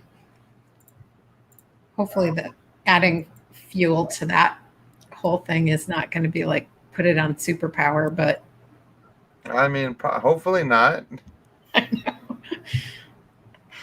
As you're kind of like gathering materials and kind of dumping them around, and Katie's kind of setting the traps off, you notice that instead of like a dark circle in the middle of this, like a dark shadow in the middle of this circle, you're noticing that it actually looks like a red light is kind of like Oh. coming down. okay. Oh, At first was, you didn't really notice it in the dimness Yeah. of the light with your lanterns, but you're starting to realize that this is getting a little bit brighter and it's kind of spreading across the floor. Okay. To almost, And that- almost fill up the entire circle. Okay, and that would maybe make sense too because it's been getting blood and it's been getting like enriched, and so maybe True. it's getting more. Molly, James, Bailey. Yeah, we need to act fast. Fire. Yes. Yeah, Fire. go. I burn it. I'm just gonna go peek my head in that back room while they're lighting the fire. In the meantime, what have I learned from looking at the book? From probably walking down the street, and when everybody was finishing off the creature, and so the thing that you're noticing is that this whole process is based on being able to open doorways between different dimensions, right?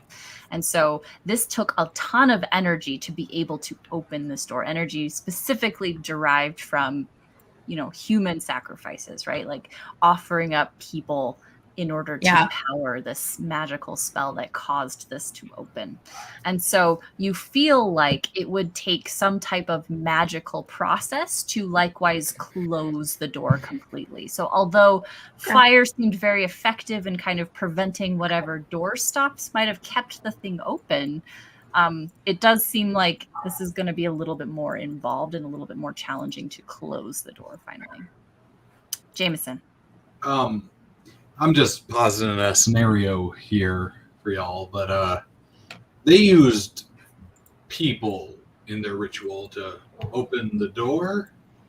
Does that mean we need to use people to close the door? I hope not, and I don't want to be one of those people. So Jameson has might a good point there, and I don't know if you recollect this, but Bailey, you were sort of safe from that creature. From that one creature. Well, I don't know. Maybe you and the sheriff are safe from whatever's in the middle of this circle. Well, I mean, I still think we should just find whoever made the circle and just ask them. Speaking of which, Bailey, as you're kind of looking in the back room, you notice that there is a ton of stuff in the back room, right? Like it's full of all of the supplies that didn't quite make it out into the front. So there's barrels and sacks and just like shelf upon shelf of just stacked supplies. And you notice that kind of blood trail is kind of led to in between some of these shelves. But you also see the back door open. And in the back door, you see kind of the silhouette of a person. Like standing up? Standing up. And this person kind of is breathing really harshly and kind of with a ragged breath. And he kind of notices you and sees your lamp. And you kind of recognize the voice just a little bit as this thing is trying to like speak. And then you suddenly realize that you didn't recognize this person because all of their skin on their face and like their arms as they're kind of like reaching out for you is like gone. Oh my gosh. Okay. And it's kind of making this like burbling noise. And then you suddenly realize like this is Barden. Barden has like come from wherever. And according to Jameson, right, he told you a little bit about a barrier briefly. And so you kind of get the sense that Barden has clawed his way through this magical barrier, and it kind of like stripped off parts of him as he was trying to like claw his way through. He's not looking so good. No, he's not. And he is actually very angry. And so he is actually going to cast a spell on you. Oh, wow. All right. Whoa. Bring it on. Yeah. All right. So he's going to cast a spell, and I'm going to roll for his corruption test, which of course he failed, which is exactly what you want to happen to your high wizard cultist, right? In the last battle. Okay. Well, he's going to cast a hypnosis spell on you, Bailey. Oh, great. Okay. All right. So he's going to essentially try to get you to do something. All right. So I'm not going to tell you what that thing is, but you suddenly get an idea in your head. And you think, oh, I'm not going to tell my friends about Barden, but I am going to do this other thing. And you kind of like turn around I'm and going you to go do leave this the thing. storeroom. Okay, now the rest of you see Bailey kind of turn around and come back, and he seems like he is making for the circle. And in fact, he's kind of like making a beeline toward one of the unsprung traps, as if he's just about to go step right into it. Yes. Step in front of him. Bailey, Yes. what are you doing? What was back there? Nothing, but this is nothing, really. But this trap looks interesting. How close is Bailey to me? I think we You got could a get to him problem. within a couple of steps. I'm going to tackle him before he steps into it. Okay. Oh, Do you boy. really want to tackle Tackle him so room he I was full going of to say, bear there's traps? like 10 other bear I don't traps. want to land on a bear trap. Just to be clear. I stepped in front of him, so maybe you could grab him. Yeah, you could Yeah. grab him and pull him away. Yeah, if that doesn't work, I will be the one to land on a bear trap. So, Okay. All right. So Bailey, you feel like this is a thing that you just want to do. Like, Yeah, I you want to feel step like on the bear trap. like giving Jameson got to more do it. blood to the circle is a good idea, and the easiest way to do that in your mind was to step on one of these traps. But Oh, now that I Katie's can't in even. front of you, you feel like the easiest way would then just be to push Katie into one. Yeah. That's what I was thinking. All right, I'm going to push Katie into it. Okay. All right. So we're going to go ahead and have opposed just rolls really quickly, just strength, as Bailey's going to just shove Katie into one of these bear traps. Yep.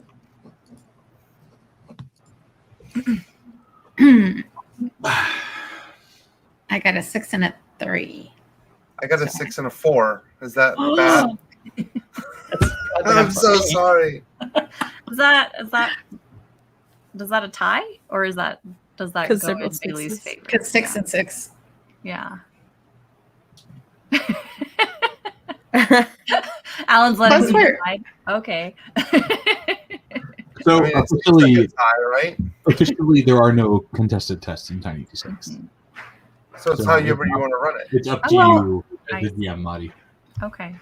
I will say though, whatever happens here after this is done, I'm just shooting Bailey. Well, That's and we're bound to also not happen.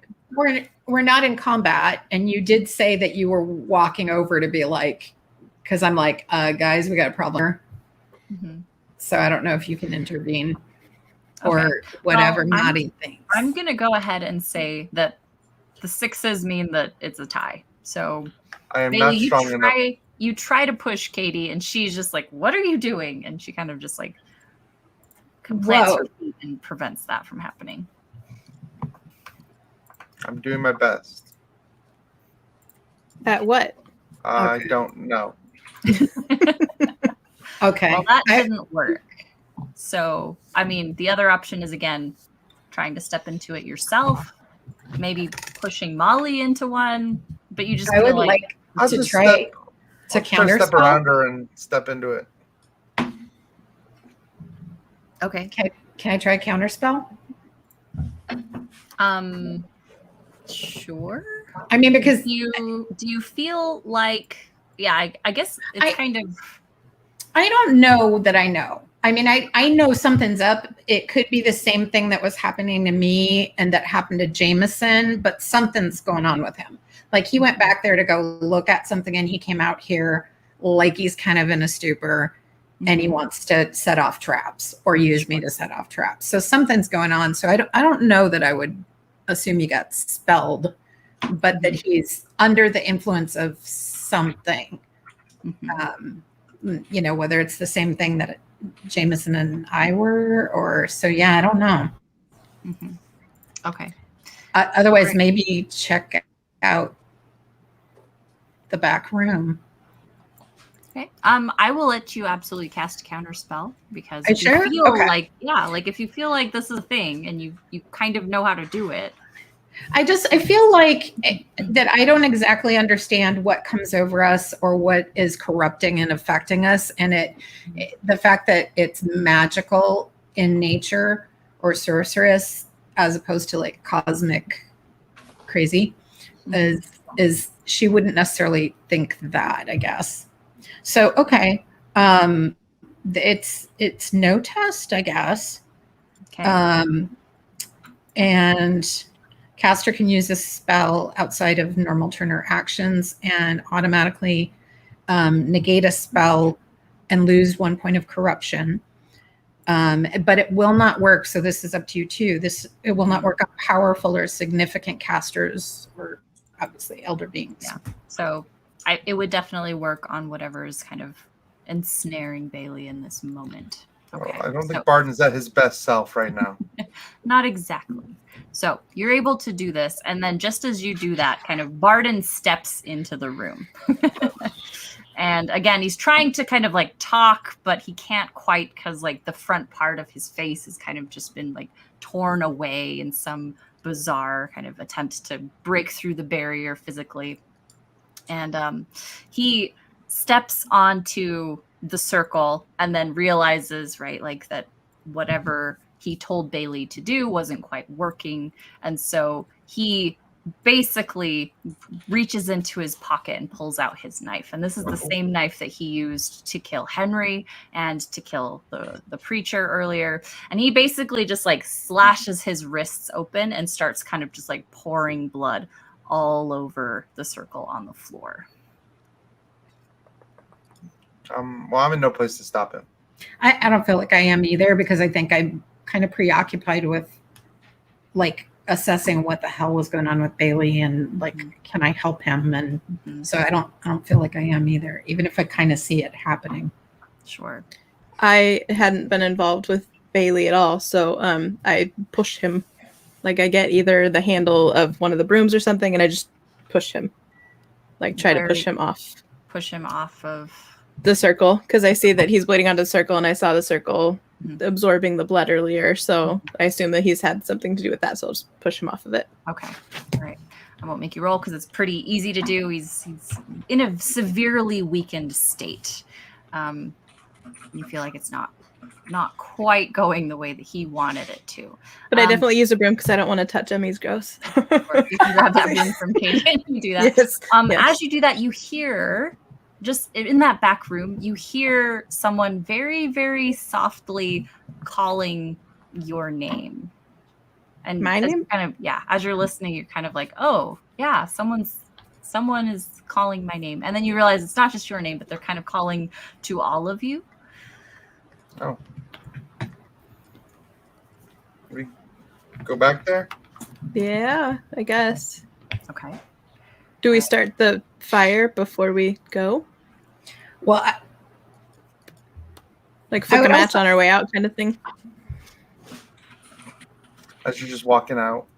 Mm-hmm. That's what I think, yes. Because there's the door that's open. Our way out is back there anyway. So flick the match. Make sure Barden's away from the circle. Like take the broom and push him. It's gross. And then go back and see what's going on. Okay. And you're okay, right, Bailey? Like, am I okay? Yeah, you're fine. What happened? I feel like that was a stupid idea, and you don't know where it came from. And sorry, I pushed you. I just thought it seemed like the smart thing to do at the time. That was so stupid. Okay, so as you go back there, again, you kind of hear this voice coming between some of the shelves, and as you kind of peek around the shelves, you guys see Delilah, and she is like kind of crawled her way over here. And she kind of looks at you and she says, "Oh, I'm so glad that you're here." And she looks like she is almost dead. She is super pale, having, she still has multiple bullet wounds in her body. And I checked her, right? Like, you did check her, and she was dead when you checked her. And she kind of just like looks at you all and she says, I mean, I learned a lot from Curtis, but I'm definitely not as powerful as Curtis is. Oh my God, you're alive. Jameson, like, just yelled at you if you haven't seen her. She's alive. Like, I think she's okay alive, not like the other kind. That doesn't look okay to me. She definitely doesn't look okay. Well, when you checked her, she was completely dead, and she's like only like half a centimeter It's only mostly from that dead. stake. Mostly dead. Yeah, it's mostly dead. Yeah. So again, Okay, she definitely has those bullet wounds still in her body, but you do recall, right, from reading the Germinations of Alchemical Truths, Yeah. right, that members of that cult of the doorways, Yeah. right, was able to use some type of trick to kind of prevent their own deaths, which is exactly what Curtis did earlier. Nice. And that's actually what I meant, even though it'd be okay if no one understood that like she's not alive like how that creature came alive and was filled with like glowing ichor and shit stuff. She's just like she saved herself, and it might not be like, but oh my God, you're here. Is it Molly? I heal her. Yes. I'll go up and heal her. Okay. And 6. So two hit points worth. You look at her and you try to wrap her up as best you can, but she is still like full of probably 12 bullet holes because Jameson shot her full of lead and then reloaded and then shot her again. And so she's like, I am not smart enough to overcome this.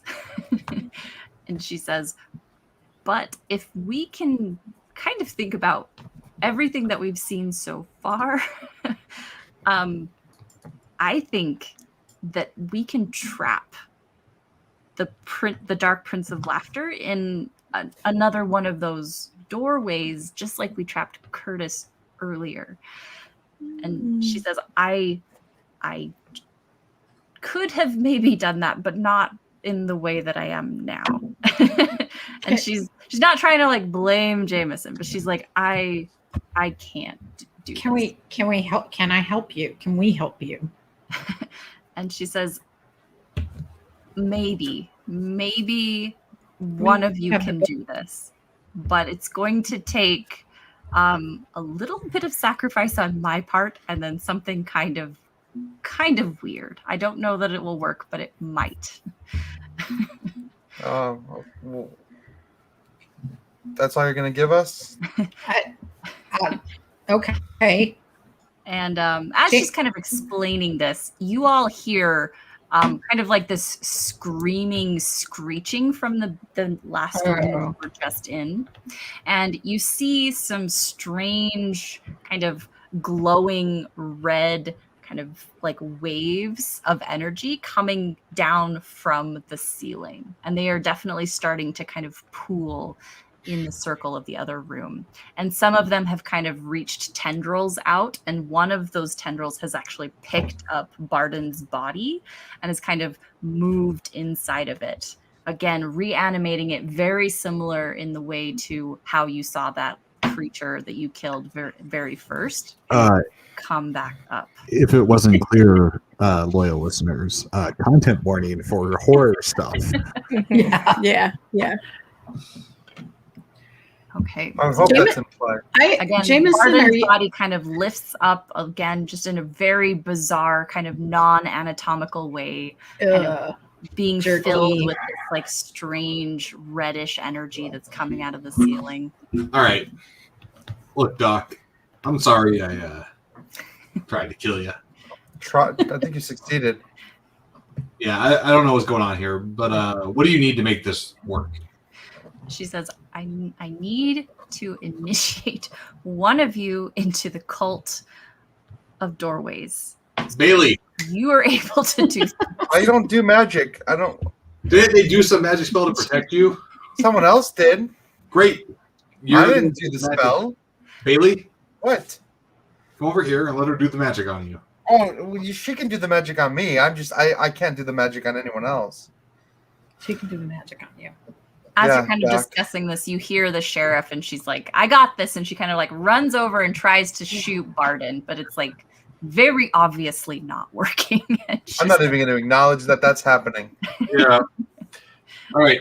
Do you need somebody who can do the magic stuff, or do you just need a body? She's like, it doesn't matter. Just You can do it on me. I don't. Just I whatever already you gotta did the do little- is fine. I already did the little thing, so God, I don't even Fine. care anymore. All right, look. Mhm. Yeah. Is Just there do like it. a fire axe or a wood axe in the general store? Doc, do what you got to do. Great. Jameson, I grab it and I chop go it down down. the tendrils. Like, I got work to do. They can figure this out. Okay, excellent. So you grab that and run into the other room. Okay. I'll let the doc do what the doc needs to do. Okay. And she says, Katie, maybe you can do this for me. So I'm keeping myself alive, but what I need to do is I need to, and then she kind of like reaches back behind her head to like where her tattoo is on the back of her neck, and she says, I need to remove this and put it on Bailey, and then you What? need to trace through it into his skin so that he has this. Oh boy. I got don't this. know. Can Pulls you out do my that? knife. With this works. What the Like heck? this trace, not like feathered She was- trace. Like, She's like, that works great. okay, yeah, I got this. As soon as you do that, Second thoughts. I am not going to be alive anymore. So you Doc, need I'm to so listen sorry. very carefully. She's like, do you remember all of those like hand gestures that I was practicing in the mine, Bailey? Yeah. Sure. I remember you were practicing hand gestures in the mine. She's like, I need you to repeat those, and I need you to open a hole for the Prince of Laughter to go in, and you need to push him in there and then shut it. Can you do that? Do I need to roll my perception to see how well I was paying attention at the time? Yes, let's go ahead and have you do that. Do I at least get advantage, or is this just a normal roll because it's been so long? I'm going to go ahead and let you use your perception roll to remember, because this is exactly the same thing that Good. you did with Duff and remembering how he did it with it's- dynamite. Well, good thing you let me because I rolled. You can't see it. I rolled 2 1s and a 6, so that could have easily been 2 1s. Mhm. Yeah. Excellent. Okay, so Man, I wanted to show up. you remember exactly the way that she did it because you're very perceptive, and so you know how to I do it. watch. I thought it might come in handy. All right, I will replicate the things and try not to get hit by Jameson's axe wielding. Okay. We're going to cut over Jameson real quick. All right. So Jameson, you are in a type of combat. It seems like these tendrils aren't really interested in you, so they're not trying to like attack you necessarily, but they're definitely like spreading out beyond the stretches of the circle. Yeah, I'm And- just hacking them off as much as I can. Okay. Now, one thing that you do notice is that they're passing through Barden and the sheriff. And as it kind of passes through them, it seems like the marks on their hands are kind of glowing, indicating that they can't really interact with it. So I'm going to first have you go ahead and just roll an attack with this axe to see if you can chop one of these tendrils as it's kind of moving across the floor. You made it? I did make it. Okay. All right. So you chop through this thing and you very obviously are able to sever it. This is very similar to kind of like the tentacles that were coming out of the stove earlier. So you chop through this thing and instantly like the severed end kind of like begins to writhe just a little bit. And then this kind of pool of reddish ichor kind of spreads out across the floor. And it seems to kind of be burning a hole into the floor just a little bit. Sure. Okay. So you're going to keep doing that. Yep. My goal is just to hack out pentacles if they try to leave the circle. Okay. Just Excellent. It's a good workout. kind of collateral damage control. Okay. I'm also going to have you roll a corruption test because this is really weird. And you feel like, again, kind of like that updraft into the sky has suddenly like disappeared. And it just feels like there's a window in the ceiling. Okay. Yes? No? I failed, and now I'm out of corruption. Okay. All right. So you are just insanely just like hacking at everything without rhyme or reason. Like Great. You are just slashing at everyone. I'm a lumberjack and everything's a tree. Done. Okay. Unfortunately, what that also means is you'll probably accidentally stumble into a bear trap or two. Well, you know, Wow. Or two. Oh, stuff So happens. I'll go ahead and have you just roll to see if your character is lucky enough not to. What would define lucky enough? Well, if you succeed, then you don't. You do have luck. Cool. How many rolls do I need to make? Two. Cool. I failed 2. You feel too okay. All right. So you hear Jameson, like the three of you hear Jameson screaming in the other room, hacking at things. He Open his leg, stumbles into a couple more bear traps. He even also like accidentally catches the sheriff with one of these like wild axe swings. Whatever. Stuff happens. It's collateral damage. You got in the way. It's your fault. Okay. All right. Cool. I'm gonna sign off for the night. Thanks, guys. Okay. So Jameson is kind of gone, unfortunately. Oh man. Now, Katie, Yeah. you have to basically, right, like flay the skin off of the back of Oh my Delilah's God. neck, put it onto Bailey's, and then trace around the tattoo with your knife so you can imprint it onto his skin. I'm going to Okay. hold Delilah's hand because I know that this is going to kill her, and then I'm going to hold Bailey's hand because he's a wimp. And Yeah. You're not wrong. yeah, Okay. And you're gonna be like, shut up, she's dying, you are not. I'm going to give them strength and comfort. Yay. Yay. Excellent. Okay. This is something that is both very familiar to me because hello, I sell pelts, etc. But like I don't usually carve tattoos off people, and I like the doc, but I know it's what we got to do. So Right. there's some thought going into this, but Mhm. I'll do the best I can as quickly as I can. Okay. I won't make you roll for it, but just to kind of expedite the process, you are successfully able to do this. And as soon as you kind of cut away the tattoo from the back of Delilah's neck, like Molly, you feel like just her hands just kind of go limp and she kind of like falls back just a little bit, Oh. instantly dying as you do this. And then, of course, you slap that sucker on the back of Yep. Bailey's head and just kind of Take the carve knife. the tattoo of the open Yep. door with light coming through it. Okay.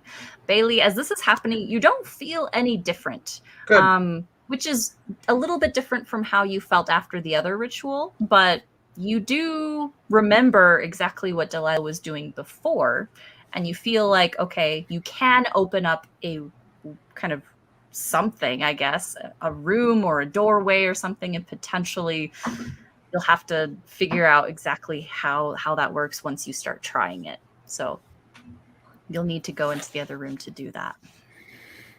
All right, let's do it then. Okay. I have full faith that I have absolutely no idea what I'm doing, so that's good. As usual, but that's okay. Well, All right. So we have faith in you. You can do as it.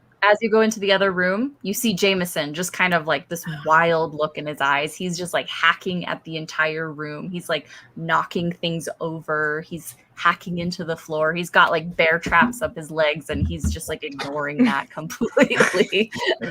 The sheriff is kind of fallen onto the ground and you see Barden's kind of reanimated body kind of on top of her and just kind of like starting to like use his fingers to try to like choke her to death on the floor. Yeah, this is. I don't even know what to. I'm gonna just walk into the center. Okay. I don't know. I have to ignore all this crazy stuff because this Okay. is. It's like a nightmare. I don't even know what's happening. It absolutely is definitely like a nightmare. There's kind of like this reddish glow across the whole room. And as you kind of look at the ceiling, you suddenly see like this column of red light that goes as far into infinity as you can conceive. I mean, And you I'm feel gonna like walk it's into like it. now or never. I'm gonna walk into it. Bye, everybody. I'm gonna All wave right. bye. As I don't soon know as you what's gonna walk happen. It's into gonna be it, nothing. you hear this like cosmic laughter. That's all you can kind of conceive of it as. It's just like this booming voice that is just laughing in mockery of everything that humans are. Well, sounds just like being at dinner with my dad, so I'm just kind of used to it. Oh, backstory. Okay. Do I like being with this? Like you said, I don't really feel any different, but like, do I feel like being in this light? Like, is there like literally like the feeling of a door or like some kind of anything I can tangibly touch or grab or move or push? As you kind of walk into this column of light, you feel like the doorway is up in the sky and this laughter is kind of coming down on top of you. You also feel that strange like weightlessness that you kind of noticed Katie having and Jameson having, but you also don't feel like it's affecting you. Like you hear this horrible laughter, but again, you kind of see the palms of your hands glowing, and it's not. You feel like it's just kind of like moving through you, as if it can't touch you, as if you're in a different place than it is. I'm gonna push my feet off the ground and see what happens. Like, okay. Do I go up? You do. You start to kind of float up in the air. Look, I'm floating. I'm gonna keep floating up. Okay. And you do feel like you're traveling, but you're not exactly sure where you're traveling to. You don't see any kind of physical markers. All you see is just red light, and you hear this laughter kind of coming down from the sky. Yeah, I'm gonna keep going. Okay. All right. So I yell, Bailey, are you going to open the hole, or? I don't. Because like that was the plan, and now you're just like the door's up. The door is up there, right? I don't know what I'm doing. I'm going with the flow. You said the door feels like it's above me, right? You do feel like it's above you. Yeah, so I'm gonna see if I can get up there and shut it.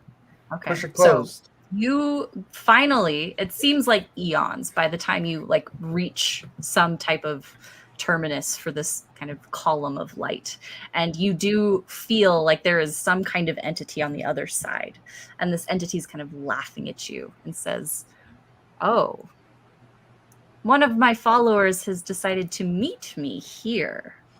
And again, you're not really hearing this as like a human voice. You're kind of just like feeling these words kind of come into your head. Yes, I'm here. Show me this great door. And you don't exactly like see a door, but you just kind of feel like there is some type of threshold, and just on the other side of this threshold is just some type of being. You can't really feel what that being is like, because again, you just feel like everything that's emanating from this doorway is just passing through you. Can I do I feel like I could manipulate this hole or door or anything? You feel like maybe if you tried those hand gestures, that might give you some of... That's she told me to do them, so I'm gonna try it. Okay. As you do that, you feel like you're able to kind of just like manipulate the light, and you're able to kind of like tear a hole through it and just kind of keep pulling it. And as you do that, you notice that you are actually opening up what appears to be some type of black abyss just kind of right in the air in front of you. Good. Let's get it up in there, into that area.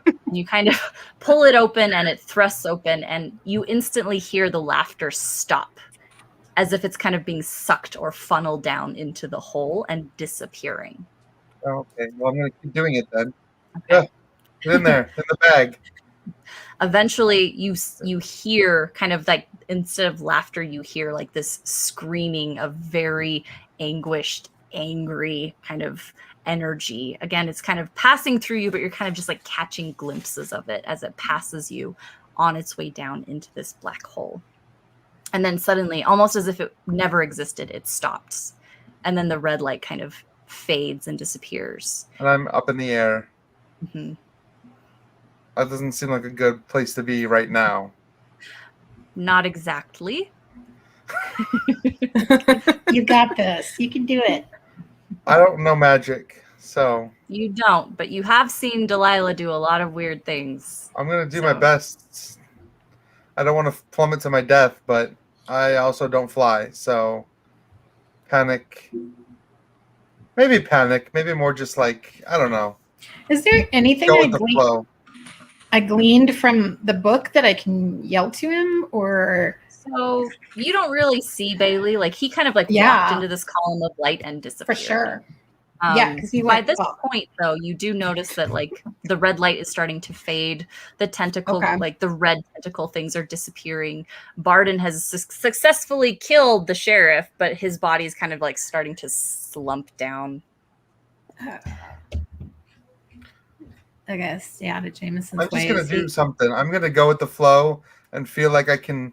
Maybe the doc's presence is gonna inspire me to do something. I'm just gonna wing it. Okay. That's what Bailey's best at anyway. So Absolutely. Absolutely. Okay. So we'll get back to Bailey in a second. So Bailey was successfully able to open this black hole like Delilah did that you all pushed Curtis into. This black hole opened up right at the edge of the threshold where the Dark Prince of Laughter was supposed to come through. And it seems like whatever Bailey was trying to do has succeeded because the light has disappeared, the tentacles have disappeared, and all of that. And the room suddenly gets very quiet and dark, and you can kind of still hear Jameson just kind of like knocking against the floor with the axe head, and that's about it. But it's like he's kind of spent at this point. Like he's been just like he's given all of his energy. wow.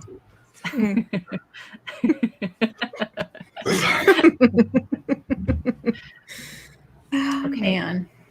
Now, Bailey, the thing that you were winging right before was you do recall that when Delilah was falling, right? Like Katie told you that she was pushed into a hole and she was falling, and she told all of you that, you know, she just tried to do something and she ended up in a place she didn't expect.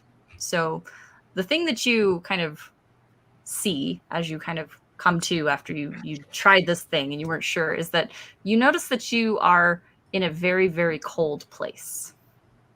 well, that doesn't surprise me. As you kind of look, you realize that you have fallen into the river. Oh, great. So you Am I were drowning? able to. You're not drowning because it's, again, the shallows, the river right next to the tent town, and you're just kind of far away from where you were, floating supposedly above somewhere in the space above the general store. Okay, well, I don't care. I'm just amazed that I'm actually alive. Both me and Bailey are amazed that Bailey is alive. He's there, and there's like no more red light, no more like hole. The hole is closed, or he doesn't know, or he went somewhere else. We don't Katie, know. Like you don't know specifically. Because he just went up, we lost sight of him, and everything stopped where we were. Right. So there's by the the three mining of camp, you. though, right? What was that? Yeah, Okay. Yeah, you're within walking distance of the general store. Good, because I'm going to freeze to death in these frozen wet clothes. Okay. And Barden's dead. Barden is dead. Is the Icarus tentacle thing gone, or is it just slump? Okay, it's gone. As the light faded, the tentacles disappeared. Barden just kind of collapsed. Like you feel like the room is silent, except for Jameson kind of muttering to himself. Oh and man, putting things. Molly, do you think he did it? It looks like he did it. I think so. The tentacles are gone. The light's gone. So I mean, it looks like he may have sacrificed himself in the process. Like got pulled inside with it. Mm-hmm. So I picture it as we're like saying really nice things about him, and then he walks into the general store. I'm just like such a good guy. Like, soaked. It is very cold outside. Is all I will say. Okay. Whoa. Is there any? Oh, I'm sorry. We need to get Jameson off the ground. That's what I was gonna say. Is there any way of soothing Jameson, or? So when you correct me if I'm wrong, Alan, but like if you lose all of your corruption points, like you're gone, right? Like there's nothing left of you. I am done. However, if Jameson has a moment of lucidity, let me know. Sure. One last little flicker as the red light disappears. He'll ask Kitty to take care of his dogs, Mm. and then he'll swing the door to the storeroom shut, and everybody just hears a gunshot. Really? That's how he goes out? He doesn't run out to live in the woods for the rest of his days? Is that... That does sound good. He's not gonna let himself live incapacitated and like Yeah. nothing. So Okay. I'm sorry, Aurora. Pockets and Mishka. she'll have fun chasing Yeah. chasing Beavers and so. Edgar. Yeah. Have fun Yeah. chasing Edgar and not catching him because he's like ethereal. Is Edgar okay now that the Yeah, circle's is Edgar gone? back? Now that the door in the sky has been shut, Edgar does kind of come back, and he is saying, I was trying to talk to you this whole time and you were ignoring me. I couldn't see you. You were right here. I'm glad you're back. And he kind of says, Lost. I don't know where I was. I just heard laughing everywhere. Did you hear it? No. Bailey? He kind of says, "Well, I'm glad it's gone. Let's not do that again." No. We lost too many friends today, Edgar. So glad you're here. Okay. All right. So, We got As you a kind of- very yeah. gather things together. Yeah. You notice Bailey comes in. He's drenched to the bone. Mhm. Bailey, on your way in, you actually saw Duff, and he had his arms kind of bandaged up just a little bit, and he kind of looks at you and he says, "The door's closed, isn't it?" I assume so. I don't know. I don't get any of this magic stuff, man. He says, "Oh, good." And then he just kind of like turns away and starts walking down the street toward the forest. All right, well, I'm surprised he lived, honestly. You want me to Just- remove that thing for you now, Bailey? It's, I don't know. It's probably fine, right? I don't know. You think I could take it right off?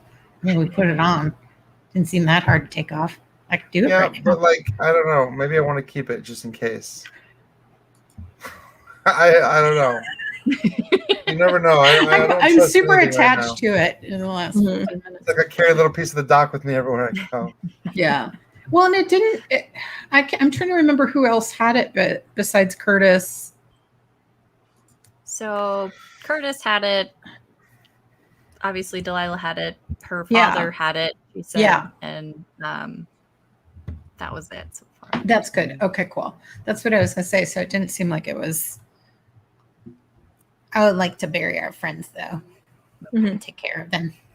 All right. Besides burying Jameson, is there any other last things that you want to do? And Leave the town forever.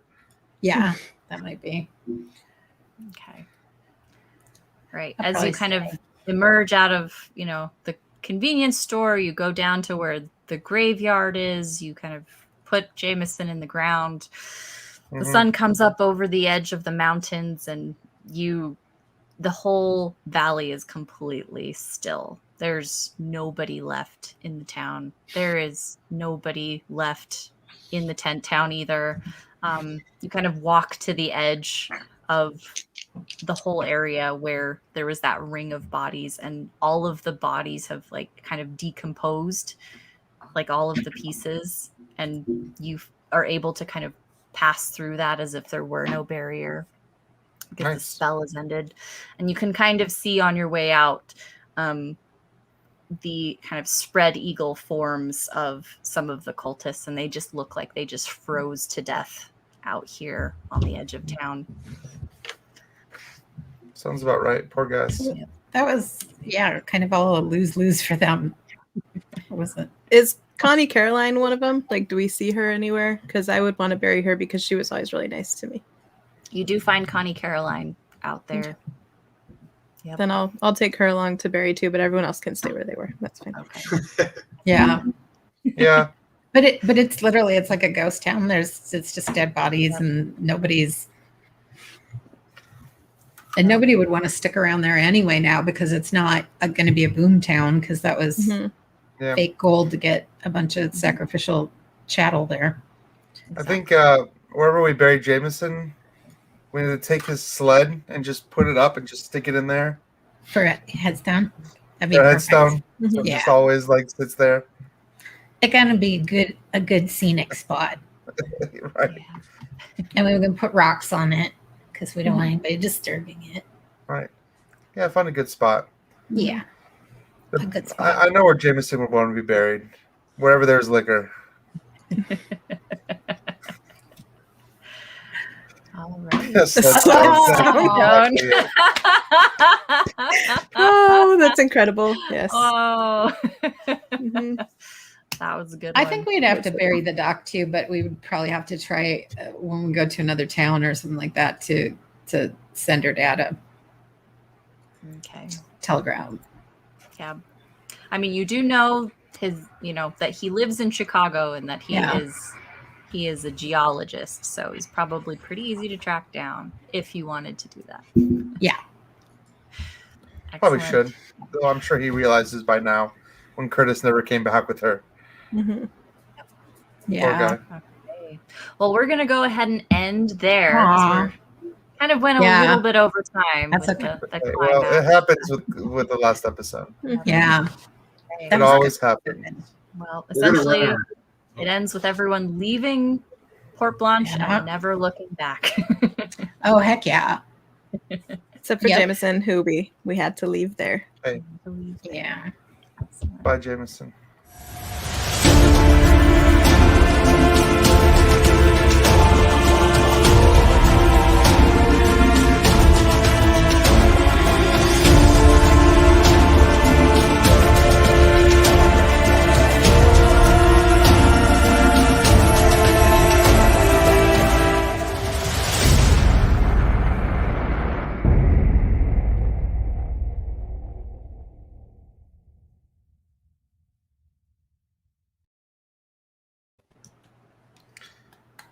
Yay! That was Yay. really good. It was so good. sad. But I'm honestly, sorry. No. Go. I was just surprised that so many of us survived. Actually, you were saying it was Yeah. sad. I just thought it was gonna be way sad. I thought we were all dead. No, it was a good sad though, because I mean everybody shouldn't have made it. I mean, with the degree of shenanigans and stuff that was going on, it was like that was really poignant and Mhm. fitting. I thought it was awesome. Mhm. That's I- totally on point too. I really didn't think Bailey was coming back out of that beam of light, but Yeah. Yeah. Well, I mean, I wasn't going to let you. I was going to let you like fall out of the sky. I thought I was gonna fall out of the sky. But you said I'm going to just wing it, and that's basically exactly what Delilah did when she was like pushed into the hole. And so I was like, well, if Delilah can do it, Bailey can do it. Sure. So, Just wing it. I kind of felt the dog guiding me a little bit. I was like, Yeah.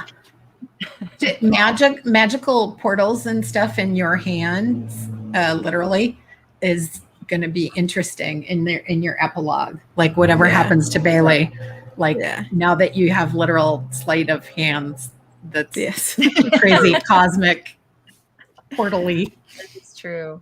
I mean, you also still have the book, right? We have He has the book though, right? Yeah, you have both books. yeah.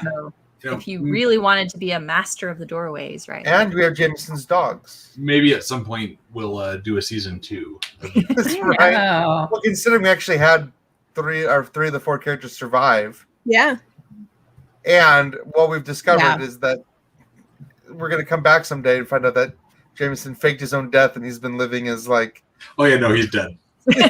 Yeah. Over. I want to thank the cast for participating and bringing such great role play to the experience. I want to thank Mari for running just a mother effing hell of a game. Yeah. I don't have a better way to phrase that. Sorry if you're offended. But it was bonkers good. That is a wonderful compliment. I will take it. Yeah, That's it is awesome. in the top 5 games I've ever played. Oh, It is that's amazing. so nice. It was so well run. I'm glad you like it that much.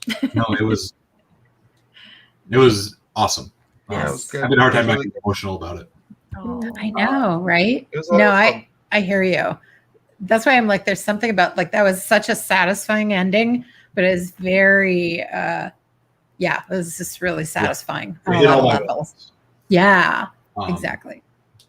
So two sort of pseudo announcements. First, Mari is going to be writing up Yukon Dark as a Tiny Cthulhu release. Ooh, Date to be exciting. determined. Don't hold us accountable to any timeline, but it will be happening at some point. Are you going to include our characters as pre-made? Characters will be showing up as NPCs and pre-generated characters for you to interact Ooh, with. exciting. So that will be happening. I mean, we already paid for the art for it. May as well use it, right? Mhm. I want the finger to make an appearance. We'll there's get art to for it, that. don't worry. So at some juncture, that will be happening. That's awesome. That's And we're exciting. looking forward to that. Yeah, that's fantastic.